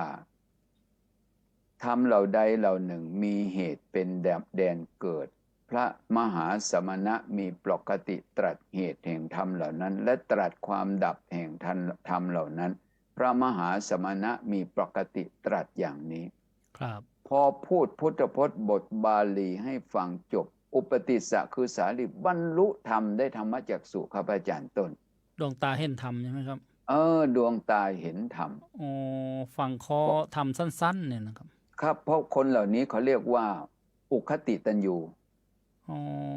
ครับ มันเหมือนดอกบัวพ้นน้ำครับอาจารย์ต้น อุคติตัญญูเหมือนบัวพ้นน้ำพอพระอาทิตย์ทอแสงเท่านั้นเอง บานรับทันทีเลย ครับ เนี่ยเสร็จแล้วท่านพระอุปติสสะท่านอุปติสสะสารีบุตรท่านก็นั่งคุกเข่าใส่ผ้าเฉวียงบ่านั่งคุกเข่าห่มผ้าเฉวียงบ่าขอถึงท่านพระอาจารย์ชิเถระเป็นที่พึ่งที่ระลึกกราบเลยผมขอถึงอาจารย์เป็นที่พึ่งที่ระลึกครับ อุปติสสะยกมือห้ามอุปติสสะอย่าถึงเราเป็นที่พึ่งเลยจงถึงพระสัมมาสัมพุทธเจ้าเป็นที่พึ่งเถิดเห็นไหมครับนี่พระอรหันต์ท่านไม่ได้บอกอุปติสสะท่านจงถือเราเป็นอาจารย์ไม่ใช่ครับ ครับ อุปติสสะอย่าถือเราเป็นที่พึ่งเลยจงถึงพระสัมมาสัมพุทธเจ้าเป็นที่พึ่งบัดนี้พระสัมมาสัมพุทธเจ้าพระองค์ประทับอยู่ที่วัดเวรุวันสวนไม้ไผ่ ครับ อุปติสสะท่านได้นัดกติกากับโกริตะคือโมคคัลลาเพื่อนเกินบอกว่าถ้าได้เจออาจารย์ขอให้แม่บอกกันซึ่งกันและกันท่านก็ลาพระเจ้าชิไปบอกที่สำนักอาจารย์ชั้นชัยเลยไปเจอโกริตะโอ้ยเพื่อนสหายบัดนี้เราเจออาจารย์ดีแล้วว่างั้นเจออาจารย์ดีแล้วว่าไงเพื่อนได้ใครพระอาจารย์ชิเถระท่านได้เป็นสัพพุทธสาวกของพระสัมมาสัมพุทธเจ้าพระอาจารย์ชิเถระได้พูดแสดงธรรมให้เราฟังว่ายังไงสหายว่างั้นอุปติสสะก็เพียงแต่พูดบอกแต่หัวใจโกริตะครับอาจารย์ต้นพูดเหมือนกับที่พูดให้พระอาจารย์ชิพูดให้อุปติสสะฟังเยธรรมาอีกรอบหนึ่งใช่ไหมเยธรรมารอบที่สองพอโกริตะคือโมคคัลลานะเนี่ยได้ฟังได้ธรรมจักษุอีกแหละดวงตาเห็นธรรมเนี่ยท่านบอกว่าอย่างนี้เขาเรียกว่าสุขาปฏิปทาทันอคิปาพิญญาทิปัตเตยยังใช่ไหมอาจารย์ทวีเขาเรียกว่าสหัสนัยนะมีนัยเป็นร้อยนะเป็นพันสหัสแปลว่าพันสหัสนัยอภิธรรมเพราะฉะนั้นวัดวิปัสสนาดงเย็นก็สวดสหัสนัยนะลงเพราะนะอาจารย์ต้นครับสาธุครับแล้วก็ในที่สุดโมกอุปติสสะและโกริตะเรียกเปลี่ยนชื่อตามตระกูลมารดาของท่านเลยนะครับอุปติสสะเนี่ยท่านชื่อแม่ท่านชื่อสาลีเลยท่านก็เลยเปลี่ยนชื่อเป็นสาลีบุตรส่วนโกริตะมารดาของท่านชื่อว่าโมคคัลลานะพราหมณ์ก็เลยเป็นโมคคัลลานะโมคคัลลานะโอ้ยเพื่อนสำนักอาจารย์ของเราไม่มีสาระแก่นสารเราควรจะเข้าไปหาอาจารย์พาอาจารย์ของเราอาจารย์ของท่านโมคคัลลาสารีบุตรชื่อว่าสัญชัยครับสัญชัยปริภาชกและอาจารย์สัญชัยในท่านได้ฌานนะครับอาจารย์ไม่ใช่ธรรมดานะครับพูดถึงสมาธิเนี่ยเป็นอัปปนาสมาธิได้ฌานแต่ไม่มีฤทธิ์แต่ท่านก็เลยอุปติสสะโมคคัลลาสารีบุตรไปเล่ากลับไปหาอาจารย์ครับสำนักของเราไม่มีสาระแก่นสารเลยว่างั้นเราควรไปหาพระสัมมาสัมพุทธเจ้าดีไหมอาจารย์ คือทิฏฐิของพระมานะของอาจารย์เนี่ยไม่ยอมไปอ่อนน้อมอ่อนน้อมต่อผู้ใด ครับ อาจารย์สัญชัยก็เลยถามมาสารีบุตรว่าสารีบุตรคนในโลกเนี่ยคนโง่มากหรือคนฉลาดมาก ท่านสารีบุตรเนี่ยท่านเป็นพระอริยบุคคลท่านไม่ออมเลยนะท่านพูดความจริงท่านอาจารย์ครับคนในโลกนี้คนโง่มากครับคนฉลาดน้อยว่างั้นอาจารย์สัญชัยก็เลยพูดประชดตัวเองว่าคนโง่จงมาหาเราคนฉลาดจงไปหาพระสมณะโคดมว่างั้นเนี่ยครับที่ปรารภเรื่องเห็นกงจักรเป็นดอกบัวเห็นความชั่วเป็นความดีอาจารย์สัญชัยไม่ยอมไปเฝ้าพระพุทธเจ้าแต่ยอมรับนะคะแต่ยอมรับในที่สุดพระพุทธโมคคัลลาสารีบุตรไม่ได้ไป2 คนเท่านั้นครับโกริตะคือโมคคัลลาแล้วก็อุปติสสะสารีบุตรพาบริวารเนี่ย500ครับออกจากสำนักของอาจารย์สัญชัยโอ้โหอาจารย์สัญชัยเหมือนกับฟ้าผ่าเพราะสำนักว่างเปล่าแทบกระอักเลือดเลยไปสู่สำนักพระบรมศาสดาวันนั้นเป็นวันเพ็ญมาฆะเลิกเพ็ญเดือน3เดินไปสู่วัดพระเชตวัดเวรุวันสวนไม้ไผ่พระพุทธเจ้ากำลังนั่งประชุมภิกษุสงฆ์แต่ยังไม่ทำมาฆบูชาพระองค์ตรัสว่าภิกษุทั้งหลายบัดนี้อัครสาวกเบื้องซ้ายเบื้องขวาของเรามาแล้วดูสิครับอาจารย์ครับแล้วก็เมื่อเข้าไปเฝ้าองค์สมเด็จพระสัมมาสัมพุทธเจ้าแล้วก็เล่าเหตุการณ์ให้ฟังกราบทูลพระพุทธเจ้าบอกว่าไปชวนอาจารย์สัญชัยมาเฝ้าพระองค์แล้วอาจารย์สัญชัยไม่มาเนี่ยพระพุทธเจ้าจึงได้ตรัสเรื่องอสาเรสารมติโนอสาเรสารทัตติโนนะเป็นต้นว่าบุคคลมองเห็นสิ่งที่ไม่เป็นสาระว่าเป็นสาระเห็นที่เป็นสาระว่าไม่เป็นสาระเมื่อบุคคลมีความคิดความเห็นผิดเป็นโคจรคนเหล่านั้นจะไม่บรรลุผลสำเร็จนี่ดิ้งจุบาลบว่าเห็นกงจักรเป็นดอกบัวมันมาจากตรงนี้ครับแล้วอันที่จริงแล้วก็เห็นเรื่องที่เป็นสาระว่าไม่เป็นสาระเนี่ยครับคือทิฏฐิมานะยังไงครับอาจารย์ทิฏฐิมานะนั่นเองมันเป็นกงจักรที่มันเป็นม่านปราการที่ปิดกั้นความดีนะครับปิดกั้นความดีพอพระองค์ทรงแสดงสาเรสารมติโนสาระอาสาระให้ฟังจบภิกษุบริวารของพระสารีบุตร500บรรลุเป็นพระอรหันต์หมดครับครับและโมคคัลลาสารีบุตรเนี่ยไม่ได้บรรลุครับเพราะบารมีของท่านเนี่ยยังไม่พร้อมครับพระโมคคัลลาปฏิบัติต่อมา7 วันพระโมคคัลลาจึงได้บรรลุเป็นพระอรหันต์ครับส่วนพระสารีบุตร15 วันหลังจากโมคคัลลาบรรลุแล้วจึงได้เป็นพระอรหันต์เนี่ยครับก็เป็นที่ไปที่มาของว่าเห็นกงจักรเป็นดอกบัวคืออาจารย์สัญชัยท่านบอกว่าทิฏฐิมันเกิดขึ้นในจิตใจมันปิดกั้นเห็นกงจักรเป็นดอกบัวเห็นความชั่วเป็นความดีส่วนพระพุทธเจ้าเห็นสิ่งที่เป็นสาระว่าเป็นสาระเห็นสิ่งที่ไม่เป็นสาระว่าเป็นสาระเมื่อคนเห็นสิ่งที่เป็นคนมีสัมมาทิฏฐิมีความเห็นถูกเป็นโคจรผู้นั้นย่อมจะบรรลุความสำเร็จท่านบอกว่าโมคคัลลาสารีบุตรเนี่ยมองเห็นสิ่งที่เป็นสาระและไม่เป็นสาระออกจากบุคคลผู้ไม่เป็นสาระว่าไม่เป็นสาระมาอย่างนี้เขาเรียกนี่คือบัณฑิตครับครับครับปาลบเรื่องนี้ให้ฟังครับแล้วเราจะได้ต่อครับ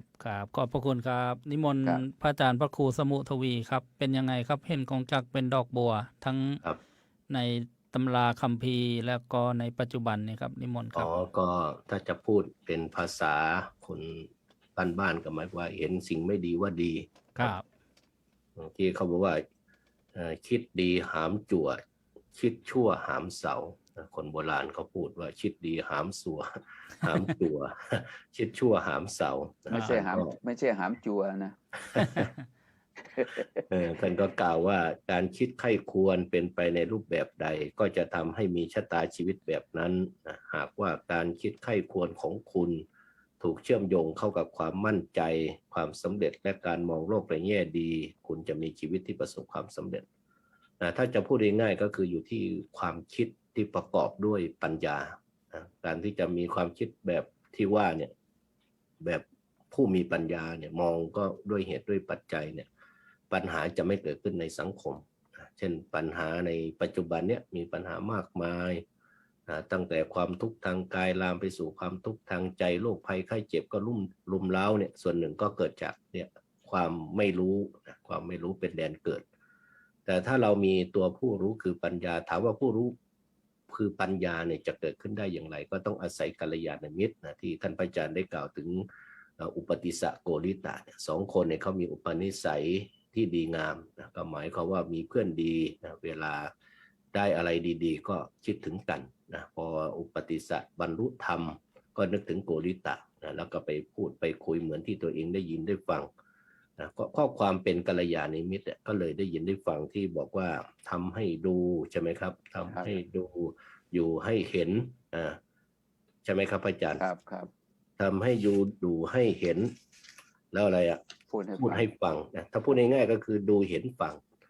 ถ้าพูดในหลักอภิธรรมเขาบอกว่าการดูก็มีส่วนสำคัญการฟังก็มีส่วนสำคัญการฟังเนี่ยก็มีความสำคัญมากที่สุดนะคือการดูด้วยนะเขาเรียกว่าทำให้ดูนะบางทีครูบาอาจารย์ก็ไม่ค่อยพูดทั้งหมดจะทำให้ดูนะแล้วก็อยู่ให้เป็นว่าอยู่ยังไงอยู่ให้เป็นอย่างท่านพระอาจารย์มหาบุญช่วยเนี่ยเป็นครูบาอาจารย์ท่านก็อยู่ให้เป็นอยู่ให้เห็นนะก็เห็นปฏิปทาท่านมาก็มากนะก็คือพูดง่ายๆก็ถือว่าท่านก็ทำให้เราดูนะดูให้เราเห็นแล้วก็พูดให้เราฟังพูดเรื่อยเวลาไปอินเดียเนี่ยก็ชอบท่านพระอาจารย์ฟังนะเนี่ยการที่เราได้กัลยาณมิตรก็เป็นส่วนแห่งการฟังธรรมพอเราฟังธรรมเสร็จก็จะเป็นเหตุให้เกิดปัญญาคนที่มีปัญญาเนี่ยก็จะทำให้ใคร่ควรก่อนจะพูดจะคิดอะไรก็ต้องใคร่ควรที่สำคัญเนี่ยท่านบอกว่าทุกอย่างมันไม่ได้เกิดขึ้นโดยความบังเอิญนะมันมีเหตุมีปัจจัยยิ่งเราไม่สามารถควบคุมสถานการณ์จิตใจได้เนี่ยส่วนมากเนี่ยไม่โลภะก็โทสะเกิดขึ้นที่จิตใจโลภะโทสะก็เกิดจากความไม่รู้เนี่ยที่บอกว่าความไม่รู้เป็นมูลเหตุแห่งความเกิดขึ้นนะแห่งความชั่วทั้งหลายทั้งมวลเนี่ยฉะนั้นเราจะทำยังไงให้ชีวิตเราไปในทิศทางที่ดีก็อยู่ที่กัลยาณมิตรแล้วก็ได้ฟังธรรมของผู้รู้แล้วเราก็ได้นำหลักธรรมคำสอนเนี่ยที่บอกว่าทำให้ดูอยู่ให้เห็นพูดให้ฟังเนี่ยเราก็ต้องฟังบางทีเราก็ต้องฟังเพื่ออะไรเพื่อสะท้อนย้อนกลับมาว่าที่เขาบอกว่าเห็นกงจักรเป็นดอกบัวเนี่ยเห็นยังไงก็เห็นในสิ่งที่ไม่ดีว่าดีนะเช่นคนพาลเนี่ยในขณะที่ทำความชั่วอยู่ก็เข้าใจว่าความชั่วนั้นเป็นความดีแต่ว่าความชั่วส่งผลนะก็จะเข้าใจว่าความชั่วไม่น่าทำเลยนะถ้ารู้อย่างนี้ไม่น่าทำเลยก็ตรงกันข้ามคนที่ทำดีเหมือนกันทำดีใหม่ๆเนี่ยก็ยังไม่มั่นคงเรื่องของศรัทธาการที่จะมีศรัทธาได้ก็ต้องอาศัยการฟังเองก็ต้องฟังพระสัทธรรมคำสอนฟังครูบาอาจารย์อยู่เนืองๆเนี่ยเป็นการอบรมบ่มเพาะเรื่องของศรัทธาพอมีศรัทธาแล้วปัญญาเกิดแล้วจะทำให้เติมเต็มได้ก็ต้องใช้ความเพียรนะเพียรทำความดีเพียรละความชั่วเนี่ยในหลักของการขัดเกลาจิตใจเนี่ยเขาเรียกว่าตัวศรัทธาก็เป็นตัวมุ่งนำไปสู่ทำความดีตัวเขาเรียกว่าตัวความเพียรเนี่ยก็เป็นเหตุแห่งความพยายามในการลดละความชั่วเพิ่มพูนความดีตัวสติก็เกิดขึ้นตัวสมาธิก็มั่นคงตัวปัญญาก็เกิดฉะนั้นในหลักธรรมเนี่ยทั้ง5เนี่ยก็เรียกว่าอินทรีย์5เนี่ยมันเป็นเครื่องที่จะทำให้เรามุมมองอะไรมันชัดเจนขึ้นแต่คนส่วนมากเนี่ยที่มันมีปัญหาส่วนหนึ่งก็เนี่ยขาดกัลยาณมิตรขาดผู้รู้ผู้เข้าใจแนะนำก็ส่วนหนึ่งก็เกิดจากสิ่งที่ตัวเองไม่ทำความดีไว้นั่นเองแล้วก็ไปคบคนพาลเมื่อไปคบคนพาลก็ไปเสพแต่เรื่องที่ไม่เป็นมงคลไม่เป็นบุญไม่เป็นกุศลเวลาอะไรกระทบกระทั่งเข้ามาสู่จิตใจก็เหมือนบ้านรั่วเนี่ยเวลาฝนตกมันก็ลงมามันก็พังได้เหมือนจิตใจเราเนี่ยมันฟุ้งอยู่ตลอดเวลามีความไม่รู้เป็นมูลเหตุเวลาอะไรกระทบมาทางตาหูจมูกลิ้นกายใจเนี่ยพออารมณ์ดีก็พอใจอารมณ์ไม่ดีก็ไม่พอใจ แล้วก็เกิดขึ้นเสพอยู่บ่อยๆนะในภาษาอภิธรรมก็เรียกว่าชวนะแปลว่าเสพแต่พอเสพอารมณ์อะไรคุ้นเคยบ่อยๆมันก็ง่ายขึ้นคนโมโหเนี่ยส่วนหนึ่งก็เป็นคนมักโกรธเห็นไหมที่มีปัญหากันฆ่ากันประหารกันเนี่ยส่วนหนึ่งก็เพราะว่าขาดกัลยาณมิตรขาดเพื่อนดีแล้วก็ขาดครูบาอาจารย์ที่บอกว่าที่ครูบาอาจารย์ที่ดีท่านก็บอกว่าทำให้ดูนะทำอย่างนี้นะอยู่ให้เห็นแต่บางทีก็ไม่ต้องทำอะไรอยู่ให้เห็นแล้วก็พูดให้ฟังอะไรคุณอะไรโทษอะไรเป็นประโยชน์ไม่ใช่ประโยชน์อย่างพระอาจชิเนี่ยที่ท่านพระอาจารย์ท่านได้พูดไปเนี่ยท่านก็ถ่อมตัวคนที่มีปัญญาเนี่ยจะเป็นประเภทถ่อมตัวแต่คนมีปัญญาเนี่ยถึงจะพูดมากพูดน้อยเขาบอกว่าแค่บาทเดียวคาถาเดียวเนี่ยเขาก็สามารถฟังเข้าใจได้นะเช่นทำทั้งหลายล้วนมาแต่เหตุทำเหล่านั้นก็ต้องดับแต่เหตุในหลักของความจริงเนี่ยในหลักของพระอริยะเนี่ยท่านก็พูดถึงทุกข์เป็นผลสมุทัยเป็นเหตุนิโรธเป็นผลมรรคเป็นเหตุพอพูดถึงเหตุพูดปัจจัยแล้วเนี่ยคนที่มีปัญญาเนี่ยก็จะเข้าใจแม้กระทั่งมองว่าทุกอย่างจะไม่โทษใครมันเป็นกรรมของวัฏฏะและที่สำคัญทุกอย่างมันจะบริสุทธิ์ไม่บริสุทธิ์สุทธิอสุทธิปัจจยังอัญโยอัญญังวิโสทะเยเนี่ยความบริสุทธิ์ความไม่บริสุทธิ์ไม่ใช่ใครทำให้เราต้องทำเองถ้าเราเข้าใจจุดเป้าหมายในคำสอนของพระพุทธเจ้าเนี่ยทุกชีวิตก็เดินไปทางพระอริยะเขาเรียกว่าอริยมรรคมีองค์8มีปัญญาเป็นตัวนำถามว่าปัญญาจะมีความนำได้ยังไงก็ต้องอาศัยความเพียรมากๆเพียรทำความดีแล้วที่สำคัญก็รักษาศรัทธาเอาไว้ถ้าไม่มีศรัทธามันก็จิตก็ตกนะฉะนั้นที่บอกว่าเห็นกงจักรเป็นดอกบัวก็เพราะว่าไม่มีความเข้าใจในหลักของชีวิตพอไม่เข้าใจในหลักของชีวิตมันก็พาชีวิตลงต่ำไปคบกับคนที่ไม่ดีพอคบคนไม่ดีก็พูดแต่เรื่องที่ไม่ดีนะพูดเท็จพูดส่อเสียดพูดคำหยาพูดเพ้อเจ้อฟังกันนึกว่าสิ่งที่เขาพูดเป็นความดีก็เพิ่มเติมเสริมแต่งเขาอีกจากคนไม่เคยพูดเท็จก็กลายเป็นคนพูดเท็จจากคนไม่เคยพูดส่อเสียดก็กลายเป็นคนพูดส่อเสียดจากคนไม่พูดคำหยาบก็กลายเป็นคนพูดคำหยาบจากคนที่ไม่เพ้อเจ้อก็เพ้อเจ้อซึ่งแตกต่างกับการคบบัณฑิตบัณฑิตเขาจะแนะนำว่าอย่าพูดเท็จนะต้องมีสัจจะวาจาพูดอะไรก็พูดในสิ่งที่เราทำได้ที่พระองค์ได้ทรงตรัสว่าสัจจังเวอมตาวาจาคำพูดจริงเป็นสิ่งที่ไม่ตายแล้วก็อย่าพูดส่อเสียดให้คนแตกแยกกันมันก็จะมีผลเสียกับเราเองมันไม่ได้ผลเสียกับคนอื่นเพราะคำพูดมันเกิดจากจิตใจของเราแล้วก็สอนอย่าพูดคำหยาบคนทุกคนเกิดมาไม่มีใครหรอกที่อยากจะฟังคำหยาบฉะนั้นเราสร้างเหตุเราก็ต้องได้รับวิบากเช่นนั้นและที่สำคัญก็อย่าพูดเพ้อเจ้อนะฉะนั้นเวลานักปฏิบัติเขาจึงงดคำพูดหรือเขาเรียกว่าปิดวาจาก็เพื่ออะไรก็เพื่อเป็นการพัฒนากายวาจาแต่ว่ากายวาจาก็มาจากไหนก็มาจากจิตใจฉะนั้นจิตใจมีความสำคัญยิ่งปัจจุบันเนี้ยถ้าเราไม่มีครูบาอาจารย์ที่ดีไม่มีเพื่อนกัลยาณมิตรที่ดีส่วนมากออกนอกกรอบหมดแล้วก็ไม่มีจุดยืนของชีวิตถึงอาจจะมีจุดยืนก็คือเท้าของตัวเองเนี่ยมันก็จะพาเซได้ใช่ไหมพระอาจารย์ฉะนั้นถือว่าผมโชคดีนะครับมีครูบาอาจารย์มีท่านพระอาจารย์มหาบุญช่วยมีท่านพระอาจารย์ต้นวันนี้ก็ว่าคิดว่าจะไม่ไหวนะ สภาพมันไม่ค่อยจะดีไปเจอฝนด้วยก็เห็นอาจารย์ท่านมันปฏิเสธยากโทรมาอย่างเงี้ยพอโทรมาแล้วใจมันก็อ่อนก็เลยก็ทำยังไงล่ะก็ลุยเลยถามว่าหลวงพ่อบุญช่วยมาไหมโอ้หลวงพ่อบุญช่วยมาพอหลวงพ่อบุญช่วยมาไม่ปฏิเสธเลยเพราะยังไงท่านอาจารย์ท่านก็จะช่วยอยู่แล้วในรายการนี้ใช่ไหมครับพระอาจารย์นี่เอาแค่นี้แหละครับพอพูดถึงเรื่องเห็นคงจักเป็นดอกบัวนะพระอาจารย์ต้นครับถ้าคนไม่ได้กัลยาณมิตรดีเนี่ยครับในหลักมงคลสูตรเนี่ยพระพุทธองค์ท่านตรัสว่ายังเวเสวติตาทิโสครับคบคนเช่นใดย่อมเป็นเช่นนั้นครับคนเราถ้าคิดผิดเสียอย่างเดียวอะไรมันที่มาขวางหน้ามันมองเห็นสิ่งที่ผิดเป็นความดีนะครับอาจารย์ต้นครับคนเราถ้าได้เห็นผิดถ้าได้โกรธใครสักคนแล้วเนี่ยถ้าได้ด่าให้มันสะใจมีความสุขนะฮะมันเอาแล้วเป็นสุขแบบสุขไหมหรือสุขเย็นครับนั่นสุขไหมเลยครับ สุขเกรียมเลยใช่ไหมครับปาปัสสมิงละมติมโนท่านว่าคนเราถ้าใจมันเสียเสียแล้ว มันยินดีในบาปท่านพระอาจารย์ทวีดวงที่1เลยใช่ไหมอาจารย์ทวี ครับลง โส ที่หนึ่งค ม รับ นัสสหคตังทิฏฐิ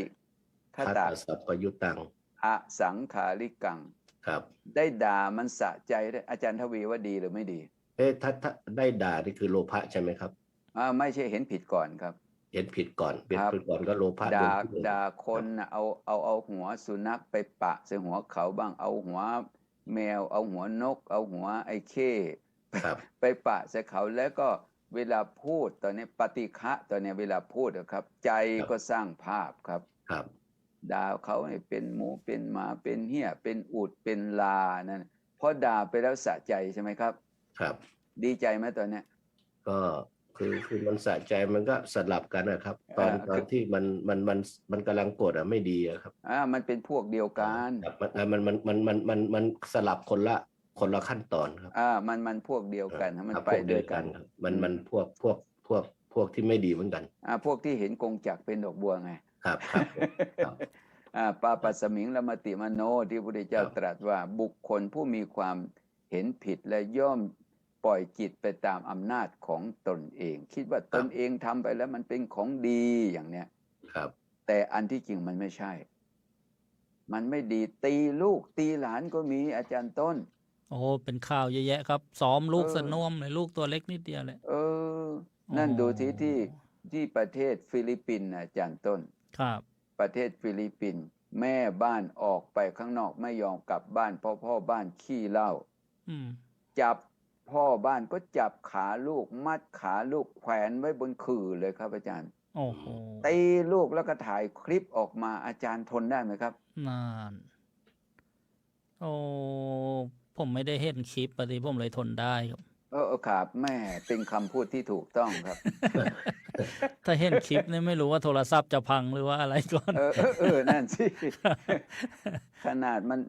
ดเขาประท้วงออกมาทางทีวียังบางคนเนี่ยทีวีมรณภาพเลยนะครับ ครับ เจอพระบาทฟาดเข้าไป นั่นแหละเพราะอะไร อารมณ์ใช่ไหมครับเนี่ย อารมณ์มันเกิดจากจิตนะครับ โลภะทิฏฐินี่ความเห็นผิด พระพุทธเจ้าก็ตรัสไว้ในคัมภีร์เอกนิบาตอังคุตรนิกายว่าภิกษุทั้งหลาย เราไม่มองเห็นธรรมอย่างอื่น แม้สักอย่างที่ยังไม่ยังอกุศลธรรมที่ยังไม่เกิดขึ้นอกุศลธรรมที่เกิดขึ้น เจริญมากขึ้นเหมือนคนที่มีความเห็นผิดเลยท่านว่า อ๋อ แสดงว่าคนมีความเห็นผิดมันตีลูกก็ได้ ครับ ด่าผัวก็ได้ครับเมียเนี่ยด่าผัวนะครับ ด่าพระก็ได้ใช่ไหมครับ โอ้โหอย่าให้มีมันหน้ามาน มากเป็นเจ้าวาดมันก็ไม่ไว้เลยนะครับ ไม่ไว้เลย อ๋อครับ แล้วจะให้ทำยังไง คนน้ำกำลังเชี่ยวโบราณว่า อย่าเอาเรือไปขวาง อ๋อครับ ขนาดผ้าถุงมันยังนุ่งตีนสิ้นไม่ตรงเลยครับ ครับ มันยกข้างหลังขึ้นไว้สูงเลยครับ อ๋อ โอ้โหหันหน้ามาทางพระเจ้าอาวาสก็เหมือนกันนะเอาแล้วเราไม่เคยพูดอะไรเราไปเดินดูเฉย อ๋อ ติดล้างแห่ไปด้วยครับ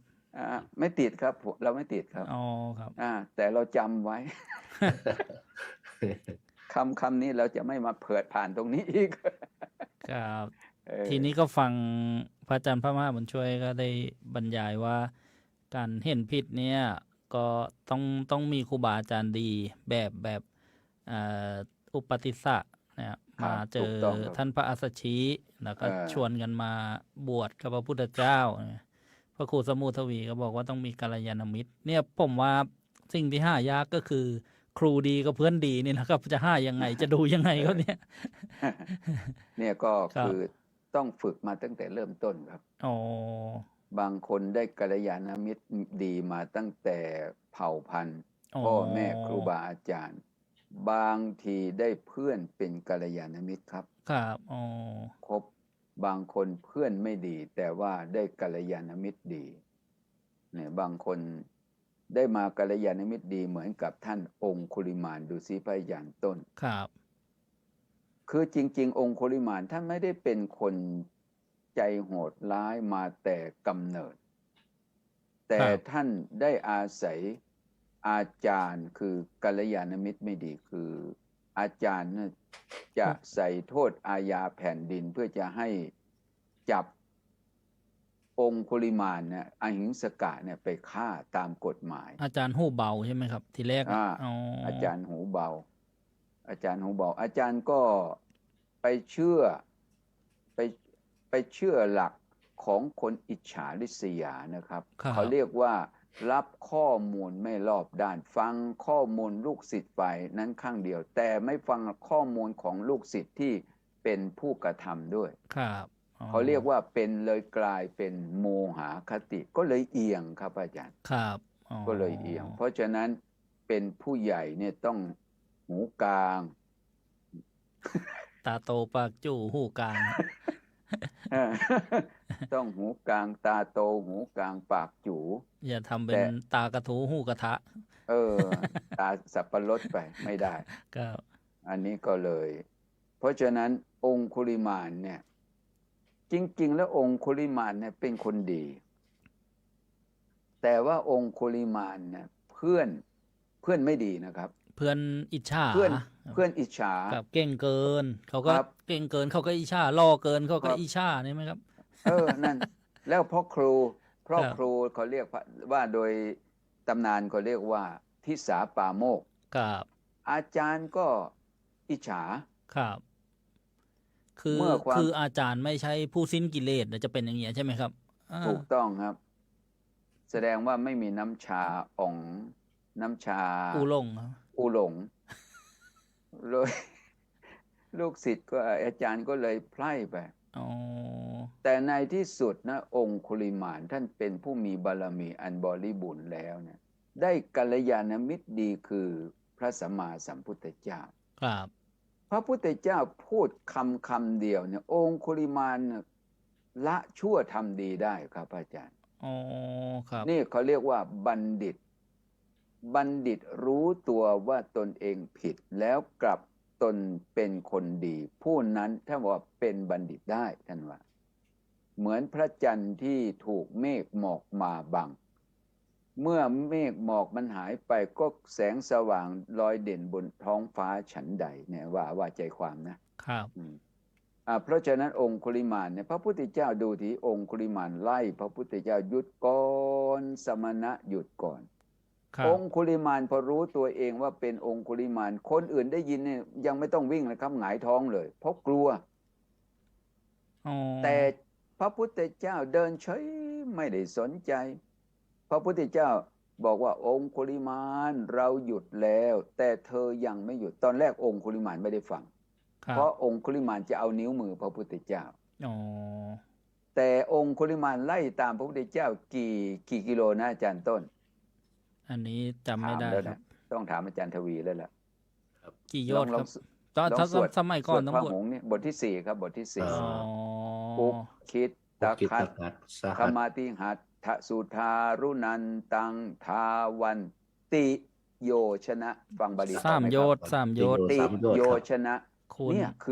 คือเรา ติโย ฟัง ชนะสามโย ติ ชน์ โยชนะ3 โยชน์แล้วกี่กิโลครับ1 โยชน์กี่กิโล 16 กิโลครับ อ่าถูกต้องอาจารย์ต้น 48 กิโลเมตรครับทั้งหมด นั่ คน รับ แหละครับ ครับ องคุลิมานไล่ตามพระพุทธเจ้า48 กิโล โอ้โห เข้ากีห้าเลยนะ ครับ องคุลิมานวิ่งไม่ทันพระพุทธเจ้า แล้วองคุลิมานเลยว่าพระพุทธเจ้าว่าสมณะโกหกพระองค์เดินอยู่ไปบอกว่าพระองค์หยุดแล้วอย่างไร อ๋อ พระพุทธเจ้าตรัสคำเดียวว่าองคุลิมานเราหยุดแล้วจากการทำชั่ว อ๋อ แต่เธอสิยังไม่หยุดคำนี้คำเดียวครับอาจารย์ ครับ นี่ผู้เป็นบัณฑิต ได้ฟังคำพูดคำเดียวองคุลิมานเนี่ยได้ฟังคำอันเป็นของบัณฑิต สลัดพวงมาลัยนิ้วมือทิ้งวางดาบกราบที่บาทมูลพระพุทธเจ้าเลย ครับ เห็นไหมนี่เขาบอกว่า บุคคลใดเป็นผู้ประมาทแล้วในการก่อน รู้ตนเองแล้วเป็นผู้ไม่ประมาทในภายหลัง ผู้นั้นแหละเป็นบัณฑิตได้นะเสร็จแล้วพระพุทธเจ้าก็พาองคุลิมานกลับมาวัดเชตวันท่านบอกว่าเดิน2-3 ก้าวนะครับ แต่องคุลิมานไล่ตามพระพุทธเจ้าเป็นครึ่งชั่วโมงแต่เวลาพระพุทธเจ้าโปรดองคุลิมานเสร็จแล้วเดินตามพระพุทธเจ้า239ถึงวัดเชตวันแล้วตอนนี้คือเรื่องของสมัยนั้นระบบการบริหารการปกครองเนี่ยเป็นระบบสมบูรณ์และญาณาสิทธิราชย์คือพระเจ้าแผ่นดินเนี่ยเป็นกฎหมายเป็นผู้บริหารเป็นผู้ปกครองครับพระเจ้าแผ่นดินพูดอะไรเป็นกฎหมายทั้งหมดเพราะฉะนั้นคนที่จะบวชเนี่ยต้องพ้นจากอันตรายิกธรรมพระพุทธเจ้าก็เลยนั่งรอที่หน้ามูลพระคันธกุฎีตอนเช้าพระเจ้าแผ่นดินปัสเสนทิโกศลเกณฑ์ทัพโยธาจะไปจับจอมโจรองคุลิมานครับก่อนที่จะไปมันผ่านหน้าวัดพระเชตวันพอดีก็เลยพักกองทัพไว้ด้านนอกวัดและพระเจ้าปัสเสนทิโกศลก็เลยไปเฝ้าพระพุทธเจ้าแล้วก็ไปกราบทูลถามไปเฝ้าพระองค์นั่งอยู่หน้ากุฏิเลยพระพุทธเจ้าเลยถามว่ามหาบพิตรจะเสด็จไปไหนแต่เช้าตรู่แล้วพระเจ้าปัสเสนทิโกศลก็กราบทูลบอกว่าโอ้จะไปจับจอมโจรองคุลิมานพระพุทธเจ้าค่ะ จอมโจรองคุลิมานร้ายกาจนักฆ่าประชาชนคนทั้งหลายไม่เป็นอันอยู่อันกินยิ่งกว่าโควิดในประเทศไทยว่างั้นไปเลยเสร็จแล้วพระพุทธเจ้าก็เลยถามพระเจ้าปัสเสนทิโกศลบอกว่ามหาบพิตรถ้าองคุลิมานเนี่ยเป็นผู้มีความคิดเห็นผิดฆ่าคนเป็นจำนวนมากถ้าเราตถาคตทรมานให้สิ้นพยศลดมานะละทิฏฐิได้แล้วมหาบพิตรจะคิดประการใดเป็นการสนทนาพระเจ้าปัสเสนทิโกศลยกฝ่าพระหัตถ์ขึ้นกราบทูลบอกว่าข้าแต่พระองค์ผู้เจริญถ้าพระองค์ทรงทรมานท่านองคุลิมานให้สิ้นพยศลดมานะละทิฏฐิได้แล้วหม่อมฉันอภัยโทษให้พระพุทธเจ้าค่ะเป็นยังไงครับตอนนี้พระเจ้าปัสเสนทิโกศลอภัยโทษให้ครับองคุลิมานตอนนี้ปลอดแล้วใช่ไหมครับพ้นโทษแล้วครับได้นิรโทษกรรมแล้วนิรโทษกรรมแล้วไม่ต้องไปยื่นฎีกานะไม่ต้องเดินขบวนเอาแก๊สน้ำตาไล่เสร็จแล้วนี่องคุลิมานท่านเรื่องนั้นเกิดที่อินเดียไม่ใช่เหรอครับครับผมว่างั้นน่ะตอนนี้แก๊สน้ำตายังไม่มีครับก็เลยพ้นไปครับเสร็จแล้วพระพุทธเจ้าก็เลยถามพระเจ้าปัสเสนทิโกศลบอกว่ามหาบพิตรถ้าองคุลิมานเราตถาคตทรมานให้สิ้นพยศลดมานะละทิฏฐิได้แล้วถ้าเข้าบวชในพระพุทธศาสนามหาบพิตรจะคิดประการใดแบบเชิงปรึกษาครับพระเจ้าปัสเสนทิโกศลนั่งกระยงนั่งกระยงประนมมือกราบทูลบอกว่าข้าแต่พระองค์ผู้เจริญถ้าองคุลิมานเข้ามาบวชในพระพุทธศาสนาหม่อมฉันจะเป็นโยมอุปถากพระพุทธเจ้าข้าว่างั้นตอนนี้เรียกว่าได้ลาชูปถัมภ์แล้วบัดนี้พ้นโทษแล้วก็เข้าบวชแล้วบัดนี้พระพุทธเจ้าก็ถามพระเจ้าปัสเสนทิโกศลบอกว่าตอนนี้คุยกันแล้วคุยบอกว่ามหาบพิตรถ้าองคุลิมานอยู่บริเวณนี้มหาบพิตรจะคิดประการใดพระเจ้าปัสเสนทิโกศลลืมคิดไปครับลืมคิดไปโอ้ถ้าองคุลิมานอยู่บริเวณนี้หม่อมฉันจะจับทันทีพระพุทธเจ้าข้างั้น พระพุทธเจ้าก็บอกว่ามหาบพิตรบัดนี้องคุลิมานนั่งอยู่ที่ปิสดางคือนั่งอยู่เบื้องหลังเราตถาคตนี่เองพระเจ้าปัสเสนทิโกศลถอยไม่เป็นท่าเลยครับกลัวทหารคนสนิทวิ่งหนีก่อนเลยวิ่งหนีก่อนเลยพระพุทธเจ้าบอกว่ามหาบพิตรอย่าได้กลัวเลยบัดนี้องคุลิมานเราตถาคตทรมานสิ้นพยศแล้วมหาบพิตรอย่าได้กลัวเลยนะนี่แหละครับผู้ปกครองผู้บริหารเพราะฉะนั้นหลักการบริหารการปกครองกฎหมายพระพุทธเจ้าต้องโปรดนะครับโปรดให้องคุลิมานพ้นจากอาญาแผ่นดินต้องขออภัยโทษจากพระเจ้าปัสเสนทิโกศลแล้วก็ขออนุญาตบวชให้องคุลิมานไว้ในพระพุทธศาสนานี่ถ้าเรามามองดูนี่คือพุทธจักรการบริหารพุทธจักรแล้วก็การบริหารฝ่ายรัฐจักรเนี่ยมันจะสามัคคีกันโทษทางแผ่นดินกับโทษทางฝ่ายพุทธจักรเนี่ยจะไม่ ก้าวก่ายซึ่งกันและกัน ได้รับอภัยโทษนี่ได้กัลยาณมิตรดีดูสิองคุลิมานฟังพูดทั้งเดียวว่าเราหยุดแล้วจากการทำชั่วแต่เธอสิยังไม่หยุดองคุลิมานผู้เป็นบัณฑิตเข้าใจเลยเนี่ยเห็นไหมครับอาจารย์ต้นครับอาจารย์ทวีว่ายังไงครับ ก็ถือว่าก็ว่าตามแหละครับก็มิตรดีใช่ไหมก็ได้มิตรดีก็ถือว่าเป็นชัยมีชัยองคุลิมานต้องการอีกนิ้วเดียวใช่ไหมครับครับถ้ามาเมืองนึงนี้ตอนนี้กำลังชูกันคนละไล่นิ้วเลยนะมันชู3 นิ้วไม่ได้ครับมันเกินครับเกินเนี่ยองคุลิมานต้องการนิ้วเดียวโอ้ยเยอะเกินไม่เอาเลือกไม่ถูกเลย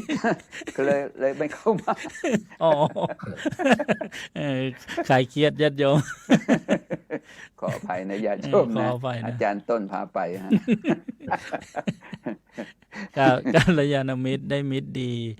เป็นพระผู้มีพระภาคเจ้านะตัวอย่างขององคุลิมานนะครับครับก็สารีบุตรก็ได้กัลยาณมิตรดีคือพระจัชชิองคุลิมานก็ได้มิตรดีคือพระพุทธเจ้าครับทีนี้พระครูสมุทวีครับเราจะทำเหตุปัจจัยอะไรให้ได้มีมิตรดีครับไม่ใช่ว่าเดินไปท่ามแกเป็นเพื่อนที่ดีของฉันหรือเปล่าแค่นี้นี่แกเป็นคนดีหรือเปล่าเนี่ยหลวงพ่อท่านบอกให้คบมิตรดีได้มิตรดีสหายดีเนี่ยเพื่อนดีเนี่ยในที่นี้ก็มุ่งหมายถึงก็เกิดขึ้นโดยอาศัยตัวเราเองแหละครับอาการเป็นคนดีเนี่ยมันอยู่ที่การประกาศใช่ไหมฉันเป็นคนดีอย่างนี้หรือยังไงครับอ๋อไม่ได้คนดีส่วนมากเขาไม่มาประกาศเหมือนกองมันดังเองไหมครับอ๋อระฆังดังเองกองดังเองไม่ดีไม่ดังเองกองก็ไม่ดังเองแต่ต้องให้คนตีอ๋อขึ้นไหวนิ้วว่าพวกเราเป็นคนดีอย่างนี้ไม่ได้นะครับไม่ได้แต่ใครจะมาพูดมันอีกเรื่องหนึ่งแต่ว่าตามหลักบัณฑิตเขาจะถ่อมตนเขาเรียกว่าน้อมถ่อมตนเพราะว่าทำลายทิฏฐิมานะอย่างที่ท่านพระอาจารย์ท่านพูดไอ้ตัวทิฏฐิคือความเห็นผิดพระพุทธองค์ก็ทรงตรัสไว้ในพระสูตรว่าเราไม่เคยเห็นธรรมใดลามกสกปรกเท่าคำมิจฉาทิฏฐิเพราะว่าความเห็นผิดมันตรงข้ามกับความเห็นถูกเช่นเห็นว่าเป็นตัวเป็นตนทุกวันที่มีปัญหาก็เพราะตัวตนนี่แหละก็เพราะตัวเราของเราใครมากระทบนิดกระทบหน่อยก็โกรธเพราะมันถูกเราแต่ถ้าเราแยกคำว่าเราออกมันไม่มีเรามันมีแค่สิ่งที่มากระทบก็คือรูปพอกระทบแล้วก็ดับไปแต่ส่วนมากมันไม่ได้เข้าใจว่าในลักษณะอย่างนั้นฉะนั้นการที่เราจะได้กัลยาณมิตรหรือบัณฑิตเป็นเพื่อนส่วนหนึ่งก็ต้องอาศัยบุญเก่าเขาเรียกว่าบุพเพกตบุญญาตาเมื่อการที่เราทำบุญไว้ในชาติปางก่อนก็เป็นส่วนหนึ่งให้เกิดปฏิรูปประเทศคำว่าปฏิรูปประเทศก็คือเกิดในประเทศที่มีพระพุทธศาสนาพอเกิดในประเทศที่มีพุทธศาสนาก็มีคำสอนเขาเรียกว่ามีบัณฑิตมีบัณฑิตคือผู้รู้ก็เช่นพ่อแม่พ่อแม่ก็จะสอนบอกกล่าวว่าอะไรควรอะไรไม่ควรอะไรดีอะไรไม่ดีบางทีพ่อแม่เขาสอนตั้งแต่ลูกอยู่ในท้องพอออกมาก็สอนเข้าวัดฟังธรรมศึกษาธรรมปฏิบัติธรรมแต่ถามว่ารู้เองไหมไม่ได้รู้เองเลยครับเด็กเนี่ยไม่ได้รู้เองหรอกครับก็ต้องอาศัยบัณฑิตก็คือคนที่รู้เนี่ยท่านบอกว่าตัวปัญญาเนี่ยท่านบอกว่าเป็นตัวเขาเรียกว่าเป็นตัวกำหนดชะตาชีวิตในคติปกรณ์ท่านก็เขียนเป็นภาษาบาลีว่าวะราหินะกัมมจานังปัญญาปทานการนังยาทิสังกินตนังยัสสะ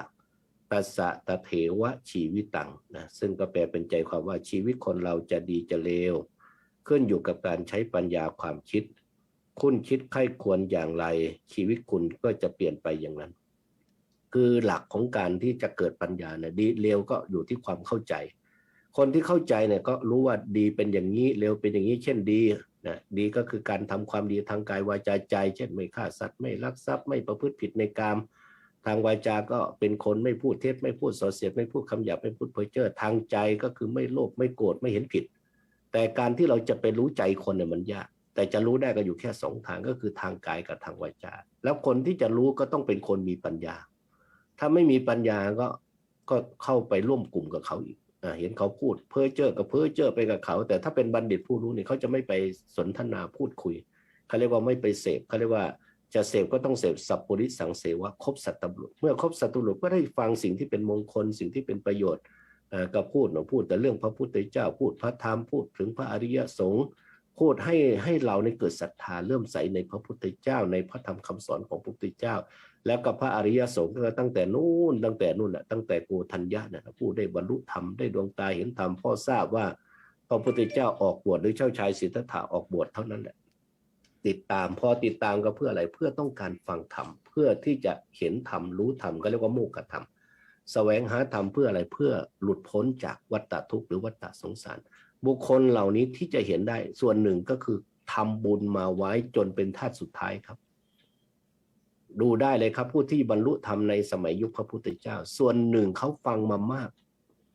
ฟังมาเขาเรียกว่าพ่อหุสุตตะเขาเรียกว่าฟังมากฟังแล้วฟังอีกเจ้าชายสิทธัตถะออกคนที่เข้าใจเนี่ยคนที่เข้าใจจะส่วนมากเนี่ยจะยินดีในการฟังเมื่อยินดีในการฟังแล้วความคิดความนึกก็ไข้ควรพิจารณาว่าอะไรเป็นเหตุเป็นผลอะไรคือความดีอะไรคือความชั่วพอเข้าใจเนี่ยมันจะพัฒนาไปเอง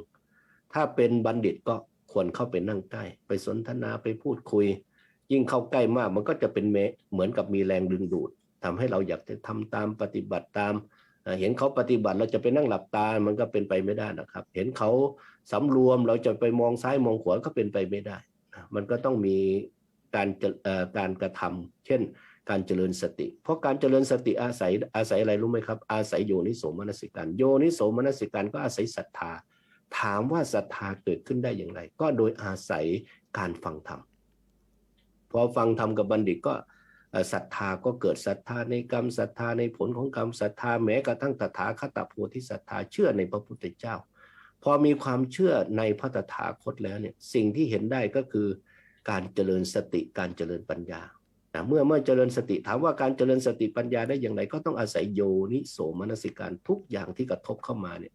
เราก็จะพิจารณาว่าอะไรเป็นผลของบุญอะไรเป็นผลของบาปอะไรเป็นรูปอะไรเป็นนามพอพิจารณาอย่างนี้สติก็เกิดขึ้นมากขึ้นเมื่อสติเกิดขึ้นปัญญามากขึ้นปัญญาก็เรียกว่าสัมปชัญญะเนี่ยก็จะเป็นปัจจัยให้เกิดอินทรีย์สังวรก็คือการสำรวมโดยอัตโนมัติเมื่อมีการสำรวมสังเกตได้คนที่ได้รับการบ่มเพาะจิตใจที่ดีงามเนี่ยเขาจะไม่มองสอดตาไปในทั่วๆไปที่เขาอุปมาว่าตาเหมือนงูหูเหมือนจระเข้จมูกเหมือนนกใช่ไหมลิ้นเปรียบเหมือนสุนัขบ้านกายเหมือนสุนัขจิ้งจอกใจเปรียบเหมือนลิงเนี่ยสำคัญอยู่ที่ใจเนี่ยถ้าใจได้รับการฝึกฝนอบรมดีก็เหมือนลิงที่ได้รับการฝึกนะเวลามองก็มองแบบความสังวรนะเขาเรียกว่าอินทรีย์สังวรสำรวมตาสำรวมหูจมูกลิ้นกายการสำรวมนั้นก็อาศัยอะไรอาศัยสติสัมปชัญญะที่เกิดขึ้นที่ใจเมื่อมีการอินทรีย์สังวรแล้วจะเห็นได้ชัดเจนก็คือสุจริตทั้ง3ย่อมปรากฏคนที่มีอินทรีย์สังวรเนี่ยมีการสำรวมตาหูจมูกลิ้นกายใจเนี่ยอินทรีย์ทั้ง3แล้วก็เรียกว่าสุจริตทั้ง3ย่อมปรากฏกายสุจริตย่อมปรากฏวาจาสุจริตย่อมปรากฏมโนสุจริตย่อมปรากฏเมื่อสุจริตทั้ง3ปรากฏการเจริญกุศลธรรมเช่นการเจริญสติปัฏฐานทั้ง4ย่อมมีพลังชีวิตคนจะเปลี่ยนไม่ได้เปลี่ยนเพราะว่าคนนี้มาบอกว่าเราดีเราชั่วเราอะไรเนี่ยมันเป็นองค์ประกอบมันเป็นเรื่องของเขาเรื่องของคนผู้รู้คือผู้เข้าใจชีวิตจะมองมาที่ตัวเองก็เรียกว่าโอปนันติโกน้อมเข้ามาพิจารณาว่าดีชั่วก็อยู่ที่ตัวเราสิ่งที่เราได้รับจากสิ่งรอบข้างคือภายนอกก็มาจากเหตุที่เราได้สร้างเอาไว้กับเขานะไม่รู้ว่าชาติไหนอยู่ๆเขาก็มาว่าเนี่ยถ้าเราเข้าใจเราก็ไม่ว่าตอบเพราะว่าเราคงไปว่าเข้ามาใช้นี่เข้าไปไม่ต้องไปโต้ตอบถ้าโต้ตอบเรากับเขาก็คงไม่ต่างกันถ้าหลักอภิธรรมก็เรียกว่าอกุศลชาติชั่วทั้งคู่เขาก็ชั่วตัวเองก็ชั่วพอชั่วต่างคนต่างชั่วก็มีโทษเหมือนกันก็แตกล้าวแตกแยกมองหน้ากันก็ไม่ติดเห็นหน้ากันก็มีแต่ความโกรธความไม่พอใจกินไม่ได้นอนไม่หลับซึ่งแตกต่างกับคนที่เป็นมิตรดีสหายดีเพื่อนดีต่อกันเวลาเห็นหน้ากันเป็นไงพระอาจารย์อย่างเห็นครูบาอาจารย์เห็นครูบาเราก็อยากจะเข้าไปอุปถากอุปถัมภ์อยากจะเข้าไปสนทนาพูดคุยแล้วเป็นอะไรเพราะมันยังกุศลจิตให้เกิดขึ้นพอเข้าไปแล้วมีแต่ได้กับได้ท่านไม่เคยไปชี้หน้าด่าเราหรอกว่าเราเป็นคนชั่วคนเลวอะไรไม่มีแต่เตือนสติว่าอย่าประมาทนะชีวิตนี้อย่าประมาทคนประมาทเหมือนคนตายแล้วที่หลวงพ่อปัญญาบอกว่าชีวิตต้องสู้ถ้าไม่สู้ก็เหมือนคนตายแล้วคำว่าสู้ไม่ได้สู้กับคนภายนอกคือสู้กับกิเลสของตนถ้าคนไหนพัฒนาอย่างนี้ได้นะชื่อว่ามีกัลยาณมิตรก็คือมีสติกับปัญญานี่แหละชื่อว่าเป็นกัลยาณมิตรพอเรามีสติและปัญญาเกิดขึ้นเราก็มองออกได้ว่าใครคนดีใครคนชั่วใครเป็นกัลยาณมิตรกับเราได้ใครเป็นอกัลยาณมิตรถ้าคนไหนไม่พูดเท็จไม่พูดส่อเสียดไม่พูดคำหยาบไม่พูดเพ้อเจ้อ ไม่ฆ่าสัตว์ไม่ลักทรัพย์ไม่พูดผิดในกามในกายทุจริตวจีทุจริตนี่แสดงว่ากัลยาณมิตรสำหรับเราแต่คนพาลเนี่ยยังไงเขาก็ต้องเป็นคนพาลเช่นดูทางสองทางก็คือกายกับวาจาถ้าเขาฆ่าสัตว์เนี่ยฆ่าคนนั้นฆ่าคนนี้เบียดเบียนสัตว์ลักทรัพย์ประพฤติผิดในกามอย่างเงี้ยถึงจะบอกว่าข้าพเจ้าดีเนี่ยเขาก็ไม่เชื่อครับเพราะพฤติกรรมมันบอกกันว่าคนเราจะดีไม่ดีเนี่ยไม่ได้อยู่ที่คำพูดมันอยู่ที่การกระทำฉะนั้นคนที่มีปัญญาเนี่ยก็สามารถที่จะกำหนดชะตาชีวิตของตัวเองได้ว่าเราจะไปในมุมมืดหรือเราจะไปที่มุมสว่างถ้าไปอยู่ในมุมมืดเราก็จะมองอะไรออกครับอาจารย์มันมองไม่ออกหรอกเพราะมันไม่เห็นเหมือนคนตาบอดมันมองไม่เห็นถึงเราตาดีเราไปอยู่ในความมืดมันก็มองไม่ออกถ้าไม่มีแสงแต่ถ้าเราไปอยู่ในที่สว่างมันก็เห็นหมดคำพูดอะไรเนี่ยเราก็เข้าใจว่าทำไมเขาด่าเราทำไมเขาจึงนินทาเรามันเป็นเรื่องปกติเขาเรียกว่าโลกธรรมโลกธรรมมันมีทั้งสองส่วนที่น่าปรารถนากับส่วนที่ไม่น่าปรารถนาคือเรียกว่าส่วนขมขื่นกับชื่นชมอย่างส่วนที่ไม่น่าปรารถนาเนี่ยเวลาเราได้รับทีไรมันก็ขมขื่นไม่มีหรอกที่มีแต่ความชื่นชมไม่มีฉะนั้นพอคนที่ได้ศึกษาเรื่องโลกเรื่องความเป็นไปของชีวิตเรื่องของการดำเนินชีวิตเข้าใจในชีวิตเนี่ยมันจะอะไรอาจารย์บุญช่วยบอกตัวเองได้ใช่ไหมครับมองออกบอกตัวเองได้อาจารย์ท่านพูดเป็นประจำว่าไงนะอาจารย์อันนี้ถามก็ต้องตอบด้วยนะครับอาจารย์ไม่ใช่ว่าขอไปปิดไมค์ไว้โอ้ปิดไมค์ไว้เหรอพระอาจารย์พระมหาบุญช่วยเปิดไมค์ด้วยครับกดปุ่มเปิดไมค์เลยครับเปิดไมค์ด้วยครับแต่เห็นไหมนะแตะสัญลักษณ์ไมค์ด้วยครับแตะไมค์ด้วยหลวงพ่ออ่านตัวออกบอกตัวได้ใช้ตัวเป็นบอกตัวได้ใช้ตัวเป็นอย่างวางลงปงตกครับวางลงปงตกส่วนมากผมก็จะพูดนะเปิดไมค์ด้วยครับกดสัญลักษณ์ด้วยหลวงพ่อขออภัยมาแล้วครับเสียงมาแล้วครับขออภัยญาติโยมฟังเพลินเลยนะหลวงพ่อนะฟังเพลินเลยนะครับนี่คือเข้าในหลักวันนี้ที่บอกว่าเห็นความชั่วเห็นความกงจักเป็นดอกบัวเห็นความชั่วเป็นความดีครับไอ้คนที่ขาดโยนิโสมไอ้โยนิโสมนสิการถ้าเราพูดอย่างนี้เดี๋ยวโยมฟังแกจะไม่เข้าใจครับต้องเอาให้ชาวบ้านเข้าใจด้วยนะครับเอาถ้าพูดแบบชาวบ้านเข้าใจก็คือก็บอกว่าได้ศึกษามาดีนะทำความเข้าใจถูกนะทำความเข้าใจถูกมาแล้วเห็นความชั่วเป็นความชั่วเห็นความดีเป็นความดีนั่นเขาเรียกว่าโยนิโสมนสิการคนถ้าไม่เห็นความชั่วเป็นความชั่วไม่เห็นความดีเป็นคนดีมันจะไปแตกต่างอะไรกับนายมิตตบินทุกะเคยได้ยินไหมครับเคยครับเคยได้ยินเมื่อบ่าย 2 โมงนี่เองครับมิตตวินทุกะครับว่าไปแล้วใช่ไหมครับเมื่อบ่าย 2 โมง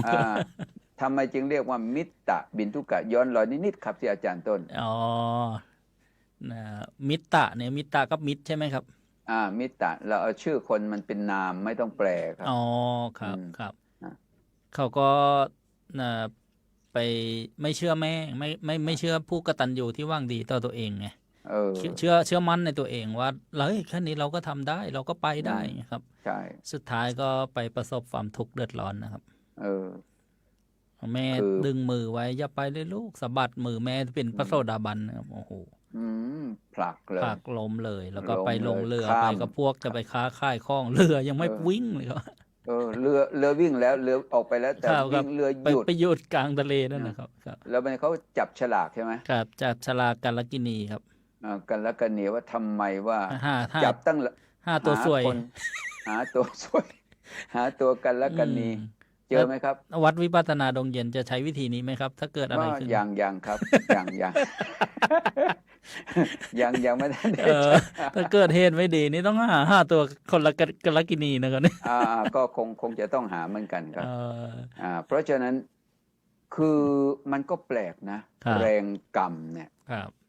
แรงกรรมเนี่ยมันผลักดันถ้าบอกว่าจับฉลากตั้ง3 ครั้งได้ตั้ง3 ครั้งเลยก็ติดจับครั้งที่2เขาให้จับช่วงตัวคนตั้ง500ใช่ไหมครับก็ไปติดนายมิตตบินทุกะจับครั้งที่3ก็ไปถูกนายมิตตบินทุกะทำยังไงก็ต่อแพให้ลงแล้วปล่อยต่อแพให้ลงเขาก็ไม่ได้โยนแบบแรงน้ำใจใช่ไหมเพราะเป็นพ่อค้าไปค้าขายเนี่ย เขาก็ต่อแพให้ลอยแพไปถึงเกาะ ครับเขาบอก ไป ว่า ถึงเกาะนั้นมันไม่ใช่เกาะเมืองมนุษย์ท่านกล่าวว่าเป็นเกาะของนครแห่งเปรตด้วยนะครับ เวมานิกเปต นามานี่ก็คำว่าเวนานี่ก็เปรตมีวันก่อนก็อุบาสิกาหรือคุณโยมเฮงได้ถามบอกว่า เจ้าพระยา โย ย ม ม พระ รา บา ช ลพระยายมราช ครับ หรือพระยายมบาลเนี่ย ครับ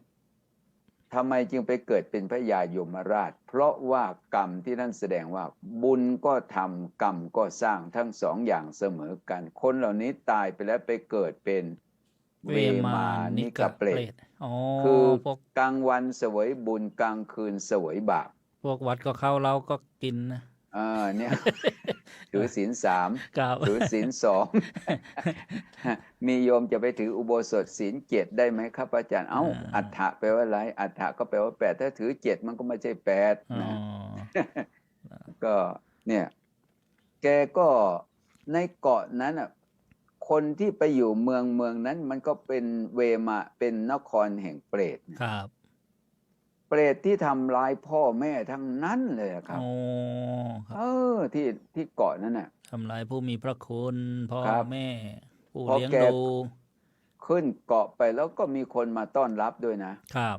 มีคนมาต้อนรับ มีคนมาต้อนรับ แล้วบัดนี้ก็พวกเปรตเหล่านั้นก็ร้องด้วยความเจ็บปวดที่กงจักรมันหมุนศีรษะ ครับ ให้คนที่เห็นความชั่วเป็นความดีเนี่ย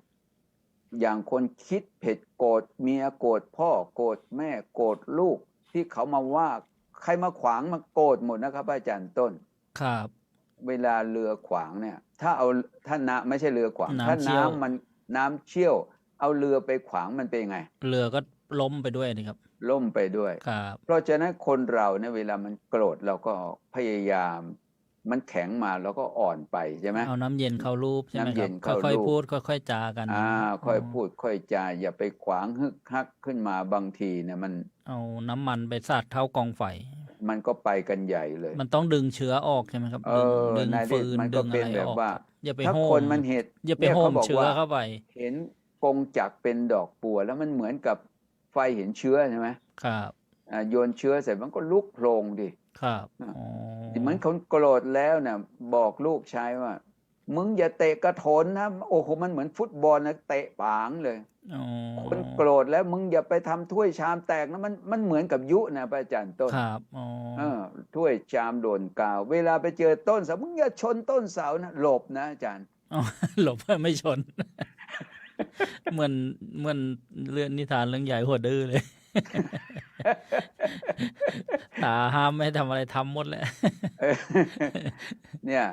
คือคนที่กรรมเวลามันจะส่งผลเห็น ครับ ความชั่วเป็นความดีเนี่ย เหมือนคนที่โกรธแล้วมันฆ่าได้ทุกคนนะฮะมันไม่เลือกหน้าพระหน้าโยมวัดไหนล่ะครับ มันมืดบอดแล้วใช่ไหมครับปัญ มัน ญา เหมือนอาจารย์ทวีบอกว่ามันอยู่ในความมืดแล้วมันมองไม่เห็น ครับอ๋อ จะไปโทษใคร ยกเว้นบุคคลพิเศษเท่านั้นที่จะช่วยได้ อ๋อใครครับ พระพุทธเจ้าหรือผู้มีอิทธิฤทธิ์ครับ อ๋อ ขนาดพระพุทธเจ้านะครับ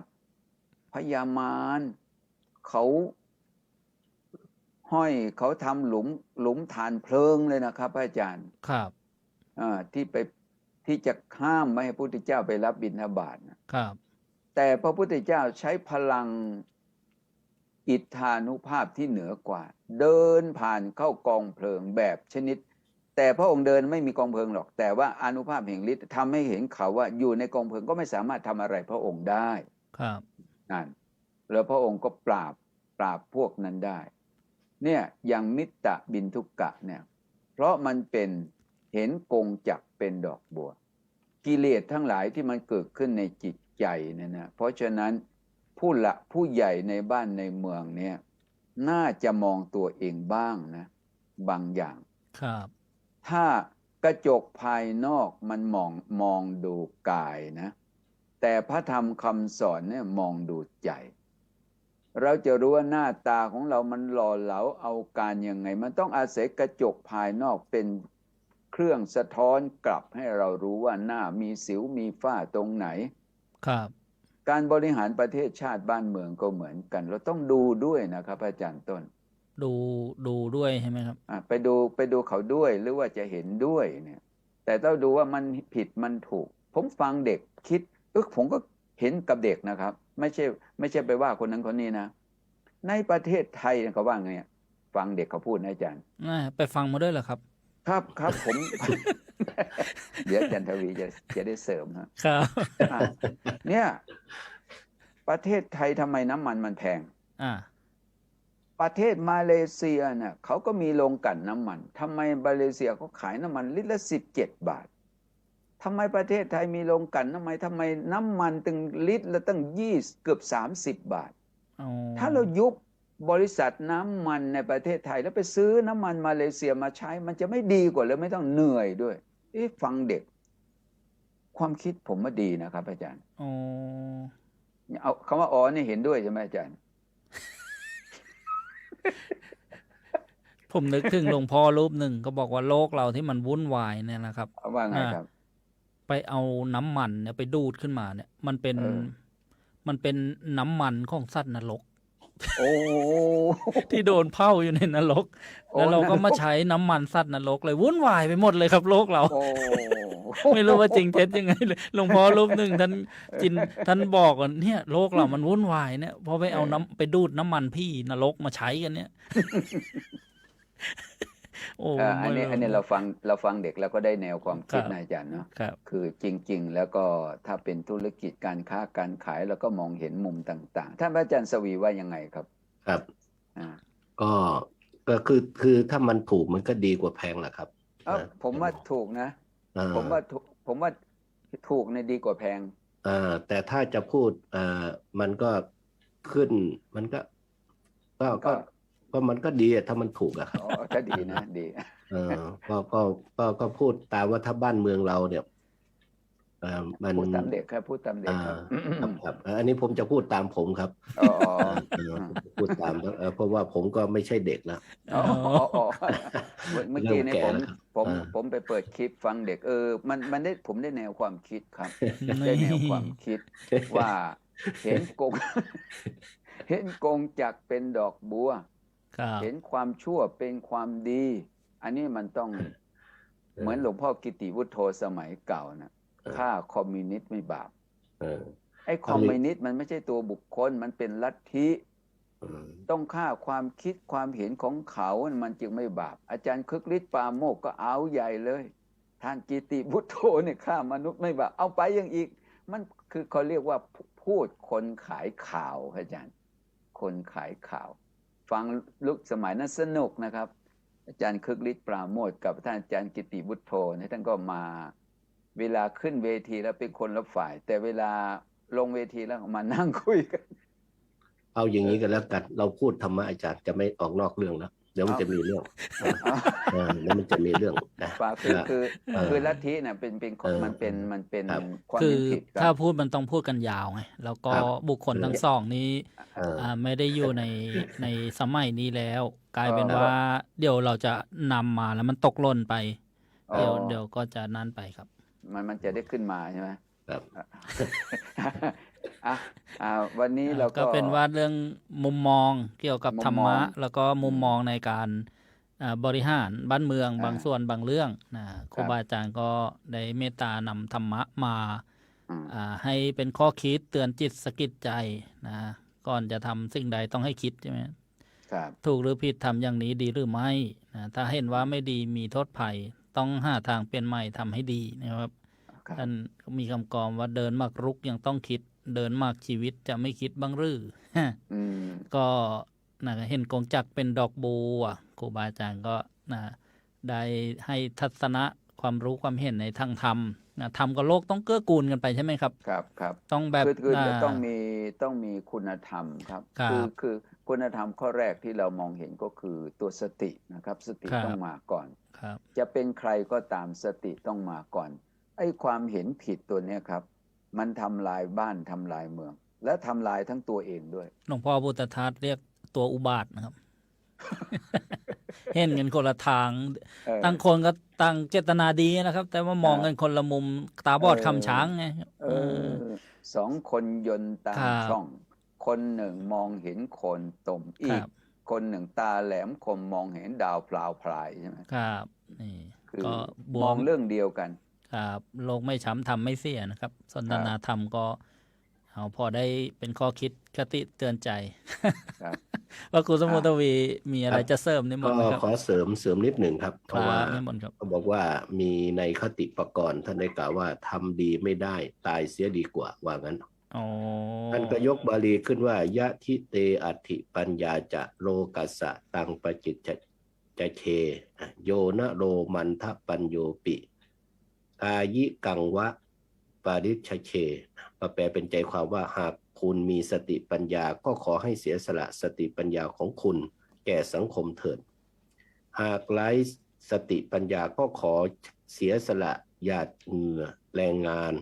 แต่หากคุณไม่เสียสละทั้งสองอย่างนี้